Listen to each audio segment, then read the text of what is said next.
Hi ನಮಸ್ತೆ ಎಲ್ಲರಿಗೂ Kannada study YouTube channel ಸ್ವಾಗತ. ಸೊ ಇಂದಿನ ಸೆಷನಲ್ಲಿ ನಾವೇನು ನೋಡೋಣ ಅಂತ ಹೇಳಿದ್ರೆ 29 ಏಪ್ರಿಲ್ ಸೆಕೆಂಡ್ ಶಿಫ್ಟಲ್ಲಿ ನಡೆದಿರತಕ್ಕಂಥ SSC GD GK ಪ್ರಶ್ನೆ ಪತ್ರಿಕೆಯನ್ನು ಈ ಒಂದು ಸೆಷನಲ್ಲಿ ನಾವು ಸಂಪೂರ್ಣವಾಗಿ ಅನಲೈಸಿಸ್ನ ಮಾಡೋಣ. ಸರಿನಾ? ಸೊ ಹಾಗಾದರೆ ಬನ್ನಿ ವಿಡಿಯೋನ ಸ್ಟಾರ್ಟ್ ಮಾಡುವ. ವಿಡಿಯೋ ಸ್ಟಾರ್ಟ್ ಮಾಡೋಕ್ಕಿಂತ ಮುಂಚೆ ವಿಡಿಯೋ ಕೊನೆವರೆಗೂ ನೋಡಿ ಅಂತ ಹೇಳಿದೆ. ಹಾಗೆ ವಿಡಿಯೋ ಕೊನೆವರೆಗೂ ನೋಡಿದ ನಂತರ ವಿಡಿಯೋ ಇಷ್ಟ ಆದರೆ ಪ್ಲೀಸ್ ವಿಡಿಯೋನ ಲೈಕ್ ಮಾಡಿ, ಸಬ್ಸ್ಕ್ರೈಬ್ ಮಾಡಿ. ಇಫ್ ನಿಮಗೆ ವಿಡಿಯೋ ಇಷ್ಟ ಆಗಲಿಲ್ಲ ಅಂದರೆ ಸೊ ಆಬ್ವಿಯಸ್ಲಿ ಡಿಸ್ಲೈಕ್ ಮಾಡಿ ಅಂತ ಹೇಳ್ತಾ, ಹಾಗೆ ನಾವು ಇಲ್ಲಿವರೆಗೂ ಮಾಡಿರ್ತಕ್ಕಂಥ ಅನಲಿಸಿಸ್ ಕ್ಲಾಸ್ಗಳನ್ನು ಯಾರು ನೋಡಿಲ್ಲ ಅಲ್ವಾ, ಪ್ಲೀಸ್ ನೀವು ಆ ಅನಲಿಸಿಸ್ ಕ್ಲಾಸ್ಗಳನ್ನು ನೋಡ್ಕೊಳ್ಳಿ. ಯಾಕೆಂದರೆ ನಿಮಗೆ ಅಲ್ಲಿಂದ ಡೈರೆಕ್ಟಾಗಿ ಆ್ಯಂಡ್ ದೆನ್ ಇಂಡೈರೆಕ್ಟಾಗಿ ನಿಮಗೆ ಎಡಿಷನಲ್ ಇನ್ಫಾರ್ಮೇಷನಿಂದ ನಿಮಗೆ ಪ್ರಶ್ನೆಗಳು ನೋಡೋಕ್ಕೆ ಸಿಗ್ತವೆ ಮುಂದಿನ ಶಿಫ್ಟ್ಗಳಲ್ಲಿ. ಓಕೆ, ಯಾಕಂದರೆ ಪ್ರಶ್ನೆಗಳು ರಿಪೀಟ್ ಆಗ್ತಾ ಇದ್ದಾವೆ. ಓಕೆ, ಆ್ಯಂಡ್ ದೆನ್ ಇನ್ನೊಂದು ಏನು ಅಂತಂದರೆ ಈ ಒಂದು ಕ್ಲಾಸ್ ಏನಿದೆ ಅಲ್ವಾ ಸ್ವಲ್ಪ ಫಾಸ್ಟಾಗಿರುತ್ತೆ. ಸೊ ಸ್ವಲ್ಪ ಅಡ್ಜಸ್ಟ್ ಮಾಡ್ಕೊಳ್ಳಿ. ಸೊ ಇಲ್ಲಾಂದರೆ ಸ್ವಲ್ಪ ನೀವು ನಿಧಾನವಾಗಿ ಇಟ್ಕೊಂಡು ಕೇಳ್ಬೋದು. ಓಕೆ, ಸೊ ಹಾಗಾದರೆ ಬನ್ನಿ ತಡ ಮಾಡೋದು ಬೇಡ, ಮೊದಲ ಪ್ರಶ್ನೆ ಏನಿದೆ ಅಂತ ನೋಡುವ. ಏನಿದೆ ಮೊದಲ ಪ್ರಶ್ನೆ? 1857ರ ಬಂಡಾಯದ ಸಮಯದಲ್ಲಿ ಸರ್ ಹೆನ್ರಿ ಲಾರೆನ್ಸ್ ಬ್ರಿಟಿಷ್ ರೆಸಿಡೆನ್ಸಿಯ ರಕ್ಷಣೆಯನ್ನು ಎಲ್ಲಿ ಮುನ್ನಡೆಸಿದರು ಅಂತ ಕೇಳಿದ್ದಾನೆ. ಈ ದೆಹಲಿ ಅಂತ ಕೊಟ್ಟಿದ್ದಾನೆ. ದೆಹಲಿಯಲ್ಲಿ ಯಾರು? ಸರ್ ನಿಕೋಲ್ಸನ್ ಅಂತ ಹೇಳ್ತೀವಿ. ಸರ್ನ ಯಾರು? ಒಂದು ನಿಕೋಲ್ಸನ್ ಅಂತ ಹೇಳ್ತೀವಿ. ಸೊ ಹಾಗಾದರೆ ದೆಹಲಿಗೆ ಈ ಹೆನ್ರಿ ಲಾರೆನ್ಸ್ ಆಗಿರೋಕ್ಕೆ ಸಾಧ್ಯ ಇದೆಯಾ? ಸೊ ಆಗಿಲ್ಲ ಸರ್. ಆ್ಯಂಡ್ ದೆನ್ ಕಾನ್ಪುರ್ ಅಂತ ಕೊಟ್ಟಿದ್ದಾನೆ, ಆ್ಯಂಡ್ ದೆನ್ ಲಕ್ನೋ ಅಂತ ಕೊಟ್ಟಿದ್ದಾನೆ, ಆ್ಯಂಡ್ ದೆನ್ ನೆಕ್ಸ್ಟ್ ಈ ಒಂದು ಝಾನ್ಸಿ ಅಂತ ಕೊಟ್ಟಿದ್ದಾರೆ. ಸೊ ಇದಕ್ಕೆ ಸರಿ ಉತ್ತರ ಯಾವುದಾಗುತ್ತೆ ಹೇಳ್ಬೋದಾ? ಯಾವುದಾಗುತ್ತೆ? ಯಾರು ಅಂತಂದರೆ ಸರ್ ದ್ಯಾಟ್ ಈಸ್ ಈ ಒಂದು ಲಕ್ನೋ ಅಂತ ಹೇಳ್ತೀವಿ. ಸರ್ನ ಇಲ್ಲಿ ಒಂದು ಲಕ್ನೋದ ಒಂದು ದಂಗೆಯನ್ನು ಅಡಗಿಸಿರ್ತಕ್ಕಂಥ ವ್ಯಕ್ತಿ ಯಾರು ಅಂದರೆ ಸರ್ ದ್ಯಾಟ್ ಈಸ್ ಒಂದು ಹೆನ್ರಿ ಲಾರೆನ್ಸ್ ಅಂತ ಹೇಳ್ತೇವೆ. ಹೇಗೆ ನೆನಪಿಟ್ಕೊಳ್ತೀರಾ? Sir L for Lawrence, L for Lucknow ಅಂತ ನೆನಪಿಟ್ಕೊಳ್ಳಿ. ಈಸಿಯಾಗಿ ನೆನಪಿಳಿತದೆ. ಓಕೆ, ಆ್ಯಂಡ್ ದೆನ್ ನೆಕ್ಸ್ಟ್ ನಿಮಗೆ ಅವಧಲ್ಲಿ, ಆ್ಯಂಡ್ ದೆನ್ ನೆಕ್ಸ್ಟ್ ಕಾನ್ಪುರದಲ್ಲಿ ದಂಗೆಯನ್ನು ಅಡಗಿಸಿರ್ತಕ್ಕಂಥ ವ್ಯಕ್ತಿ ಯಾರು ಅಂತ ಕೇಳ್ತಾನೆ ನಿಮಗೆ. ಅವಾಗ ನೀವು ಹೇಳಬೇಕಾಗಿರ್ತಕ್ಕಂಥ ಆನ್ಸರ್ ಯಾರು? ಸರಿ, ಒಂದು ಕ್ಯಾಂಪ್ ಬೆಲ್ ಅಂತ ಹೇಳ್ತೀವಿ. ಹೆಸರನ್ನ ಯಾರು ಅಂತ ಹೇಳ್ತೀವಿ? ಒಂದು ಕ್ಯಾಂಪ್ ಬೆಲ್ ಅಂತ ಹೇಳ್ತೀವಿ. Camp bell. ಓಕೆ, ಸೊ ಇದನ್ನು ನೆನಪಿಟ್ಕೊಳ್ಳಿ. ಕ್ಯಾಂಪ್ ಬೆಲ್ ಎಲ್ಲಿ ಅಂತಂದರೆ ಈ ಒಂದು ಅವಧಲ್ಲಿ ಬೇಗಂ ಹಜರತ್ ಮಹಲ್ ಅವರ ದಂಗೆಯನ್ನು ಅಡಗಿಸಿರ್ತಕ್ಕಂಥ ವ್ಯಕ್ತಿ ಅಂತ ಹೇಳ್ತೇವೆ. ಆ್ಯಂಡ್ ನೆಕ್ಸ್ಟ್ ಈ ಒಂದು ಝಾನ್ಸಿಯಲ್ಲಿ ದಂಗೆ ಎದ್ದಿರ್ತಕ್ಕಂಥ ವ್ಯಕ್ತಿ ಯಾರು? ಆ್ಯಕ್ಚುಲಿ ಯಾರು ಅಂದರೆ ಸರ್ ದ್ಯಾಟ್ ಈಸ್ ಮಾತಾ ಝಾನ್ಸಿ ರಾಣಿ ಲಕ್ಷ್ಮೀಬಾಯಿ ಅವರು ಅಂತ ಹೇಳ್ತೀವಿ. ಸರ್ ಯಾರು? ಝಾನ್ಸಿ ರಾಣಿ ಲಕ್ಷ್ಮೀಬಾಯಿ ಅವರು ಅಂತ ಹೇಳ್ತೀವಿ. ಸೊ ಇವರು ದಂಗೆಯನ್ನು ಎದ್ದಿರ್ತಾರೆ. ಆ್ಯಂಡ್ ದೆನ್ ಇವರ ದಂಗೆಯನ್ನು ಅಡಗಿಸಿರ್ತಕ್ಕಂಥ ವ್ಯಕ್ತಿ ಯಾರು ಅಂತಂದರೆ ಸರ್ ದ್ಯಾಟ್ ಈಸ್ ಒಂದು ಹ್ಯೂಜ್ ರೋಸ್ ಅಂತ ಹೇಳ್ತೀವಿ. ಸರ್ನ ಯಾರು? ಹ್ಯೂಜ್ ರೋಸ್ ಅನ್ನೋನು. ನೆನ್ಪಿಟ್ಕೊಳ್ಳಿ. ಆ್ಯಂಡ್ ದೆನ್ ಇದೇ ಒಂದು ಹ್ಯೂಜ್ ರೋಸ್ ಅನ್ನುವ ವ್ಯಕ್ತಿನೇ ಇವ್ರ ಮೇಲೆ ಫಿದಾ ಆಗಿಬಿಟ್ಟಿರ್ತಾನೆ, ಝಾನ್ಸಿ ರಾಣಿ ಲಕ್ಷ್ಮೀಬಾಯಿ ಅವರ ಮೇಲೆ. ಯಾಕೆ? ಅಷ್ಟು ಚೆನ್ನಾಗಿ ಯುದ್ಧ ಮಾಡ್ತಿದ್ರು ಅವರು. ಬೆಳಗಿನ ಜಾವದಿಂದ ಸಾಯಂಕಾಲ 6-7 ಗಂಟೆವರೆಗೂ ಸಹ ಸತತವಾಗಿ ಯುದ್ಧ ಭೂಮಿಯಲ್ಲಿ ಶತ್ರುಗಳ ರುಂಡವನ್ನು ಹಾರಿಸಿರ್ತಕ್ಕಂತಹ ಏಕೈಕ ಮಹಿಳೆ ಯಾರು ಅಂತಂದರೆ sir that is Jhansi Rani Lakshmibai ಅವರು ಅಂತ ಹೇಳ್ತೀವಿ. ಸೊ ಅವ್ರ ಬಗ್ಗೆ ಅವರ ಒಂದು ಪುಸ್ತಕದಲ್ಲಿ ಸಹ ಬರೀತಾನೆ ಆತ. ಅವನ ಒಂದು ಆತ್ಮಚರಿತ್ರೆ ಏನು ಇದೆ ಅಲ್ವಾ ಬುಕ್, ಆ ಬುಕ್ಕಲ್ಲೂ ಸಹ ಬರೀತಾನೆ. ಯಾರು? ಇದೇ ಒಂದು ಹ್ಯೂಜ್ ರೋಸ್ ಅಂತ ಹೇಳ್ತೀವಿ. ನೆನ್ಪಿಟ್ಕೊಳ್ಳಿ. ಯಾವ ಇತಿಹಾಸಕಾರ ತನ್ನ ಎದುರಾಳಿಯ ಬಗ್ಗೆ ತನ್ನ ಪುಸ್ತಕದಲ್ಲಿ ಬರೆದಿದ್ದಾನೆ ಅಂತ ಕೇಳ್ಬೋದು. ಅವಾಗ ನೀವು ಹೇಳಬೇಕಾಗಿರುತ್ತೆ ಒಂದು ಹ್ಯೂಜ್ ರೋಸ್ ಅಂತ. ಅದನ್ನು ಸಹ ನೀವು ನೆನ್ಪಿಟ್ಕೊಳ್ಳಿ. ಆ್ಯಂಡ್ ದೆನ್ ನೆಕ್ಸ್ಟ್ ಯಾವುದು? ಕಾನ್ಪುರದಲ್ಲಿ ಯಾರು ದಂಗೆ ಎದ್ದಿದ್ರು? ಸರ್ ನಾನಾ ಸಾಹೇಬ್ ಅಂತ ಹೇಳ್ತೀವಿ. ಸರ್ ಯಾರು? ಒಂದು ನಾನಾ ಸಾಹೇಬ. ಇವರು ಸಹ ನೀವು ನೆನಪಿಟ್ಕೊಳ್ಳಿ. ಆ್ಯಂಡ್ ದೆನ್ ದೆಹಲಿಯಲ್ಲಿ ಯಾರು ದಂಗೆ ಎದ್ದಿರ್ತಾರೆ? ಸರ್ ಇಲ್ಲಿ ದೆಹಲಿಯಲ್ಲಿ ದಂಗೆ ಎದ್ದಿರ್ತಕ್ಕಂತಹ ವ್ಯಕ್ತಿ ಎರಡನೇ ಬಹದ್ದೂರ್ ಶಾ ಜಾಫರ್ ಅಂತ ಹೇಳ್ತೀವಿ. ಯಾರು? ಈ ಒಂದು ಎರಡನೇ ಬಹದ್ದೂರ್ ಶಾ ಜಾಫರ್ ಅಂತ ಹೇಳ್ತೀವಿ. ನೆನ್ಪಿಟ್ಕೊಳ್ಳಿ, ಎರಡನೇ ಬಹದ್ದೂರ್ ಶಾ ಜಾಫರ್. ಹಾಗಾದರೆ ಇವರನ್ನ ಲಾಸ್ಟಿಗೆ ಎಲ್ಲಿ ಕಳಿಸ್ತಾರೆ? ಮೀನ್ಸ್ ಇವರನ್ನ ಕೊಂದ್ರ ಅಥವಾ ಇವರನ್ನ ಸೋಲಿಸಿದ್ರೆ? ಇವರನ್ನ ಜಸ್ಟ್ ಸೋಲಿಸ್ತಾರೆ. ಯಾರನ್ನ? ಎರಡನೇ ಬಹದ್ದೂರ್ ಶಾ ಜಾಫರನ್ನು. ಯಾಕೆ ಇವರನ್ನ ಕೊಲ್ಲಲ್ಲ? ಯಾಕೆ ಇವ್ರನ್ನ ಕೊಲ್ಲಲ್ಲ ಅಂದರೆ ಸರ್ ಅವ್ರಿಗೆ ವಯಸ್ಸು ಆಲ್ರೆಡಿ 80+ ಆಗಿರುತ್ತೆ. ಓಕೆ, ಸೊ ಇದ್ದಾದರೂ ಏನು ಮಾಡ್ಬೋದು ಈ ವ್ಯಕ್ತಿ ಅಂತ ಬಿಟ್ಬಿಡ್ತಾರೆ. ಏನು ಮಾಡ್ತಾರೆ? ಈತನಿಗೆ ರಂಗೂನಿಗೆ ಕಳಿಸ್ತಾರೆ. ಹೆಸರನ್ನ ರಂಗೂನಿಗೆ ಕಳಿಸ್ತಾರೆ. ಸೊ ಇದನ್ನ ನೆನ್ಪಿಟ್ಕೊಳ್ಳಿ. ರಂಗೂನ್ ಅಂದರೆ ಈಗಿನ ಮಯನ್ಮಾರ್ ಅಂತ ಹೇಳ್ತೀವಿ. ಯಾಕಂದರೆ ಅದು ಸಹ ನಿಮಗೆ ಒಂದು ಶಿಫ್ಟಲ್ಲಿ ಪ್ರಶ್ನೆಯನ್ನು ಕೇಳಿದ್ದಾನೆ. ಆ್ಯಂಡ್ ದೆನ್ ನೆಕ್ಸ್ಟ್ ಈ ಕಾನ್ಪುರದ ನಾನಾ ಸಾಹೇಬ್ ಏನಿದಾರಲ್ವಾ, ಸೊ ಈ ಒಂದು ನಾನಾ ಸಾಹೇಬ್ ಸಹ ಸೋಲ್ತಾರೆ. ನಾನಾ ಸಾಹೇಬ ಸೋತಿರ್ತಕ್ಕಂಥ ನಾನಾ ಸಾಹೇಬ ಏನು ಮಾಡ್ತಾನೆ ಅಂತಂದರೆ ನೇಪಾಳಕ್ಕೆ ಓಡಿ ಹೋಗ್ತಾನೆ. ನೆನ್ಪಿಟ್ಕೊಳ್ಳಿ, ನೇಪಾಳಕ್ಕೆ ಓಡಿ ಹೋಗ್ತಾನೆ. ಯಾರು? ನಾನಾ ಸಾಹೇಬ. ಸೊ ಇವ್ರ ಜೊತೆ ಇರ್ತಕ್ಕಂಥ ಟ್ಯಾಂತ್ಯಾ ಟೋಪಿ ಅವರು ಈ ಝಾನ್ಸಿಗೆ ಬರ್ತಾರೆ. ಝಾನ್ಸಿಗೆ ಬಂದು ಝಾನ್ಸಿ ರಾಣಿ ಲಕ್ಷ್ಮೀಬಾಯಿ ಅವರಿಗೆ ಸಹಾಯವನ್ನು ಮಾಡ್ತಾರೆ. ಸೊ ಇದು ಸಹ ನಿಮಗೆ ಗೊತ್ತಿರಲಿ. ಆ್ಯಂಡ್ ದೆನ್ ನೆಕ್ಸ್ಟ್ ಪ್ರಶ್ನೆ, 1968ರಲ್ಲಿ ಸುಮಿತ್ರಾನಂದನ್ ಪಂತ್ ಅವರಿಗೆ ಯಾವ ಕವನ ಸಂಕಲನಕ್ಕಾಗಿ ಜ್ಞಾನಪೀಠ ಪ್ರಶಸ್ತಿಯನ್ನು ನೀಡಲಾಯಿತು ಅಂತ ಕೇಳಿದ್ದಾನೆ. ಸರಿನಾ? ಸೊ ಯಾವ ವರ್ಷ? ಸರ್ 1968ರಲ್ಲಿ. ಯಾರಿಗೆ ನೀಡಲಾಗಿದೆ? ಓಕೆ, ಒಂದು ಸುಮಿತ್ರಾನಂದನ್ ಪಂತ್ ಅವರಿಗೆ ನೀಡಲಾಗಿದೆ. ಹಾಗಾದರೆ ಅವರ ಒಂದು ಕವನ ಸಂಕಲನ ಯಾವುದು ಅಂತ? ಸರ್ ಇದು ಅವಾಗಿನ ಕರೆಂಟ್ ಅಫೇರ್ಸ್ ಹೇಗೆ ನೆನಪಿಟ್ಕೊಳ್ಳೋದು ಅದೆಲ್ಲ ಕ್ವಶನ್ ನಿಮಗೆ. ಅದೆಲ್ಲ ಆ್ಯಕ್ಚುಲಿ ಪಾಯಿಂಟ್ ಏನು ಅಂತಂದರೆ ಈ ಸುಮಿತ್ರಾನಂದನ್ ಪಂತ್ ಅವರು ಏನಿದಾರಲ್ವ ಅವ್ರದ್ದು ಒಂದು ಫೇಮಸ್ ಕವನ ಸಂಕಲನ ಇದೆ. ಸೊ ಅದನ್ನು ಕೇಳಿದಾನೆ ಅಷ್ಟೇ, ಸ್ಟ್ಯಾಟಿಕಲಿ ಕ್ವಶನ್ ಕೇಳಿದ್ದಾನೆ ಇದನ್ನು. ಸೊ ಹಾಗಾದರೆ ಯಾವುದದು ಕವನ ಸಂಕಲನ? ಸರ್ ಪಲ್ಲವ್, ಗುಂಜನ್, ಚಿದಂಬರ ಮತ್ತು ಲೋಕಾಯತನ ಅಂತ ಕೊಟ್ಟಿದ್ದಾರೆ. ಸೊ ಇದಕ್ಕೆ ಸರಿ ಉತ್ತರ ಯಾವುದಾಗುತ್ತೆ ಹೇಳ್ಬೋದಾ? ಯಾವುದಾಗುತ್ತೆ? ಅದು ಯಾವುದು ಅಂದರೆ ಸರ್ ದ್ಯಾಟ್ ಈಸ್ ಒಂದು ಚಿದಂಬರ ಅಂತ ಹೇಳ್ತೀವಿ. ಹೆಸರನ್ನ ಯಾರ್ದು ಅಂತ ಹೇಳ್ತೀವಿ? ಒಂದು ಚಿದಂಬರ ಅಂತ ಹೇಳ್ತೀವಿ. ಯಾರ್ದು? ಈ ಒಂದು ಸುಮಿತ್ರಾನಂದನ್ ಪಂತ್ ಅವ್ರದ್ದು. ಸೊ ಅವ್ರದ್ದು ನೆನ್ಪಿಟ್ಕೊಳ್ಳಿ. ಇದು ಅವ್ರದ್ದು ಸಹ ನಿಮಗೆ ಕೇಳೋ ಚಾನ್ಸಸ್ ಇರುತ್ತೆ. ಆ್ಯಂಡ್ ದೆನ್ ನೆಕ್ಸ್ಟ್ ಇವ್ರದ್ದು ಮತ್ತೆ ಬೇರೆ ಬೇರೆ ಪುಸ್ತಕ ಯಾವುದ್ಯಾವುದು ಇರಬಹುದು. ಯಾವುದು ಅಂದರೆ ಸರ್ ಇಲ್ಲಿದೆ ಅಲ್ಲ, ಯಾವುದು? ಈ ಚಿದಂಬರ ಅಂತ ಹೇಳ್ತೀವಲ್ವಾ. ಸೊ ಈ ಒಂದು ಚಿದಂಬರ ಆಯಿತು. ಮತ್ತು ಲೋಕಾಯತನ ಅಂತ ಬರುತ್ತೆ ಸರಿನಾ. ಸೊ ಇದು ಸಹ ಇವ್ರದೇ ಪುಸ್ತಕ ಆಗಿದೆ. ಆ್ಯಂಡ್ ನೆಕ್ಸ್ಟ್ ಗುಂಜನ್ ಅನ್ನೋದು ಸಹ ಇವ್ರದೇ ಪುಸ್ತಕವಾಗಿದೆ. ಪಲ್ಲವ ಅನ್ನೋದು ಸಹ ಇವ್ರದೇ ಪುಸ್ತಕ ಆಗಿದೆ ಅಂತ ಹೇಳ್ತೀವಿ. ಬಟ್ ಇವರಿಗೆ ಜ್ಞಾನಪೀಠ ಪ್ರಶಸ್ತಿ ಸಿಕ್ಕಿರ್ತಕ್ಕಂಥ ಒಂದು ಕವನ ಸಂಕಲನ ಯಾವುದು ಅಂತಂದರೆ ಸರ್ ದ್ಯಾಟ್ ಇಸ್ ಒಂದು ಚಿದಂಬರ ಅಂತ ಹೇಳ್ತೀವಿ. ಹೆಸರು ಯಾವುದು ಅಂತ ಹೇಳ್ತೀವಿ, ಚಿದಂಬರ ಅಂತ ಹೇಳ್ತೀವಿ. ಏನಿಲ್ಲ, ಹಿಂದಿಯಲ್ಲಿ ಜ್ಞಾನಪೀಠ ಪ್ರಶಸ್ತಿಯನ್ನು ಪಡ್ಕೊಂಡಿರ್ತಕ್ಕಂಥ ವ್ಯಕ್ತಿಗಳಿದಾರಲ್ವಾ, ಟೋಟಲಿ ನಿಮಗೆ ಒಂದು 10 ಜನ ಸಿಗಬಹುದೇನೋ. ಓಕೆ, 10th ಹಿಂದಿ ಬುಕ್ಕಲ್ಲಿ ಲಾಸ್ಟ್ ಪೇಜಲ್ಲೇನೋ ಇರ್ಬೋದು ಅನಿಸುತ್ತೆ ಇವ್ರದ್ದೆಲ್ಲರದ್ದು ಸಹ ಇನ್ಫಾರ್ಮೇಷನ್. ಒಂದ್ಸರಿ ಇದನ್ನು ನೋಡ್ಕೊಳ್ಳಿ. ಓಕೆ, ಸೊ ಯಾರ್ಯಾರಿಗೆ ಯಾವ್ಯಾವ ಕವನ ಸಂಕಲನಕ್ಕಾಗಿ ನೀಡಿದ್ದಾರೆ ಅಂತ. ಸೊ ಇದು ನಮ್ಮ ಕರ್ನಾಟಕದವರಿಗೆ ಆ್ಯಂಡ್ ದೆನ್ ಇವನ್ ಹೇಳಬೇಕು ಅಂತಂದರೆ ಸೌತ್ ಇಂಡಿಯಾದವರಿಗೆ ಇದು ಒಂದು ರೀತಿ ನಾನ್ ಫೇರ್ ಕ್ವಶನ್ ಇದು. ಬಟ್ ಇನ್ನು ನಾರ್ತಲ್ಲಿರೋರಿಗೆ ಇದು easy question. So that's why easy ಅಂತ ಇದನ್ನು ಕನ್ಸಿಡರ್ ಮಾಡಿ ಪಿಕ್ ಮಾಡಿರ್ತಾನೆ. ಬಟ್ ಸೌತ್ ಅವರಿಗೆ ಆತ ನೋಡಿರಲ್ಲ. ಸೊ ಅದಕ್ಕೆ ನೀವೇನು ಮಾಡಬೇಕು ಅಂತಂದರೆ ಈ ಹಿಂದಿ ಜ್ಞಾನಪೀಠ ಪ್ರಶಸ್ತಿಯನ್ನು ಪಡೆದಿರತಕ್ಕಂತಹ ವ್ಯಕ್ತಿಗಳು 10 ಜನ ಇದ್ದಾರೋ ಅಥವಾ 11 ಜನ ಇದ್ದಾರೋ ನೋಡ್ಕೊಳ್ಳಿ. ಓಕೆ, ಸೊ ಅವ್ರ ಬಗ್ಗೆ ನೀವು ತಿಳ್ಕೊಳ್ಳಿ. ಆ್ಯಂಡ್ ದೆನ್ ಅದರಲ್ಲಿ ಸ್ಪೆಷಲಿ ಇನ್ನೊಬ್ರು ಯಾರು ಅಂತಂದರೆ ಈ ಮಹಾದೇವಿ ವರ್ಮ ಅಂತ ಹೇಳ್ತೀವಿ. ಆ ಮಹಾದೇವಿ ವರ್ಮ ಅವರ ಪ್ರಸಿದ್ಧವಾಗಿರ್ತಕ್ಕಂಥ ಒಂದು ಲೇಖನ ಇದೆ, ಯಾವುದು ಅಂತಂದರೆ ಗಿಲ್ಲು ಅಂತ ಹೇಳ್ತೀವಿ. ಸರ್ ಯಾವುದು ಗಿಲ್ಲು ಅಂತ. ಸೊ ಐ ಥಿಂಕ್ 10th ಬುಕ್ಕಲ್ಲಿದೆ ಅನಿಸುತ್ತೆ ಗಿಲ್ಲು ಅನ್ನೋ ಚಾಪ್ಟರ್ ಅಲ್ವಾ, 10th ಅಥವಾ 9th ಅಲ್ಲಿ. ಸೊ ಅದನ್ನು ಸಹ ಒಂದು ಸರಿ ನೀವು ನೋಡಿಕೊಂಡ್ರೆ ಬಹಳ ಉತ್ತಮ. ಆ್ಯಂಡ್ ದೆನ್ ನೆಕ್ಸ್ಟ್ ಪ್ರಶ್ನೆ, ಕನಿಷ್ಠ ಬೆಂಬಲ ಬೆಲೆ ಮಿನಿಮಮ್ ಸಪೋರ್ಟ್ ಪ್ರೈಸ್ ಅಂತ ಹೇಳ್ತೀವಿ. ಪರಿಕಲ್ಪನೆಯನ್ನು ಭಾರತದಲ್ಲಿ ಮೊದಲ ಬಾರಿಗೆ ಯಾವ ವರ್ಷ ಪರಿಚಯಿಸಲಾಯಿತು ಅಂತ ಕೇಳಿದ್ದಾನೆ. ಯಾವ ವರ್ಷ ಇದನ್ನು ಪರಿಚಯಿಸಲಾಗ್ತದೆ ಹೇಳ್ಬೋದಾ?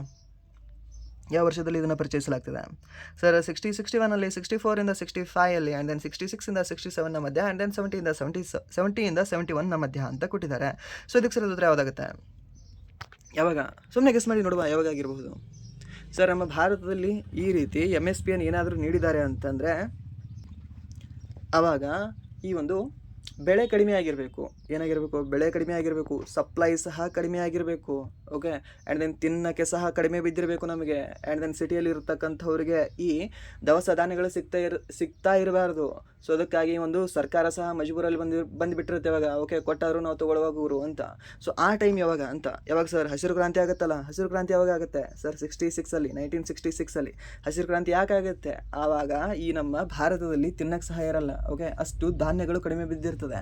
ಸೊ ಆ ಕಾರಣಕ್ಕಾಗಿ ಈ ಒಂದು MSP ಪರಿಕಲ್ಪನೆ ಸಹ ತರ್ತಾರೆ ಅನ್ನೋದು ಸಹ ನೀವು ನೆನ್ಪಿಟ್ಕೊಳ್ಬೋದು.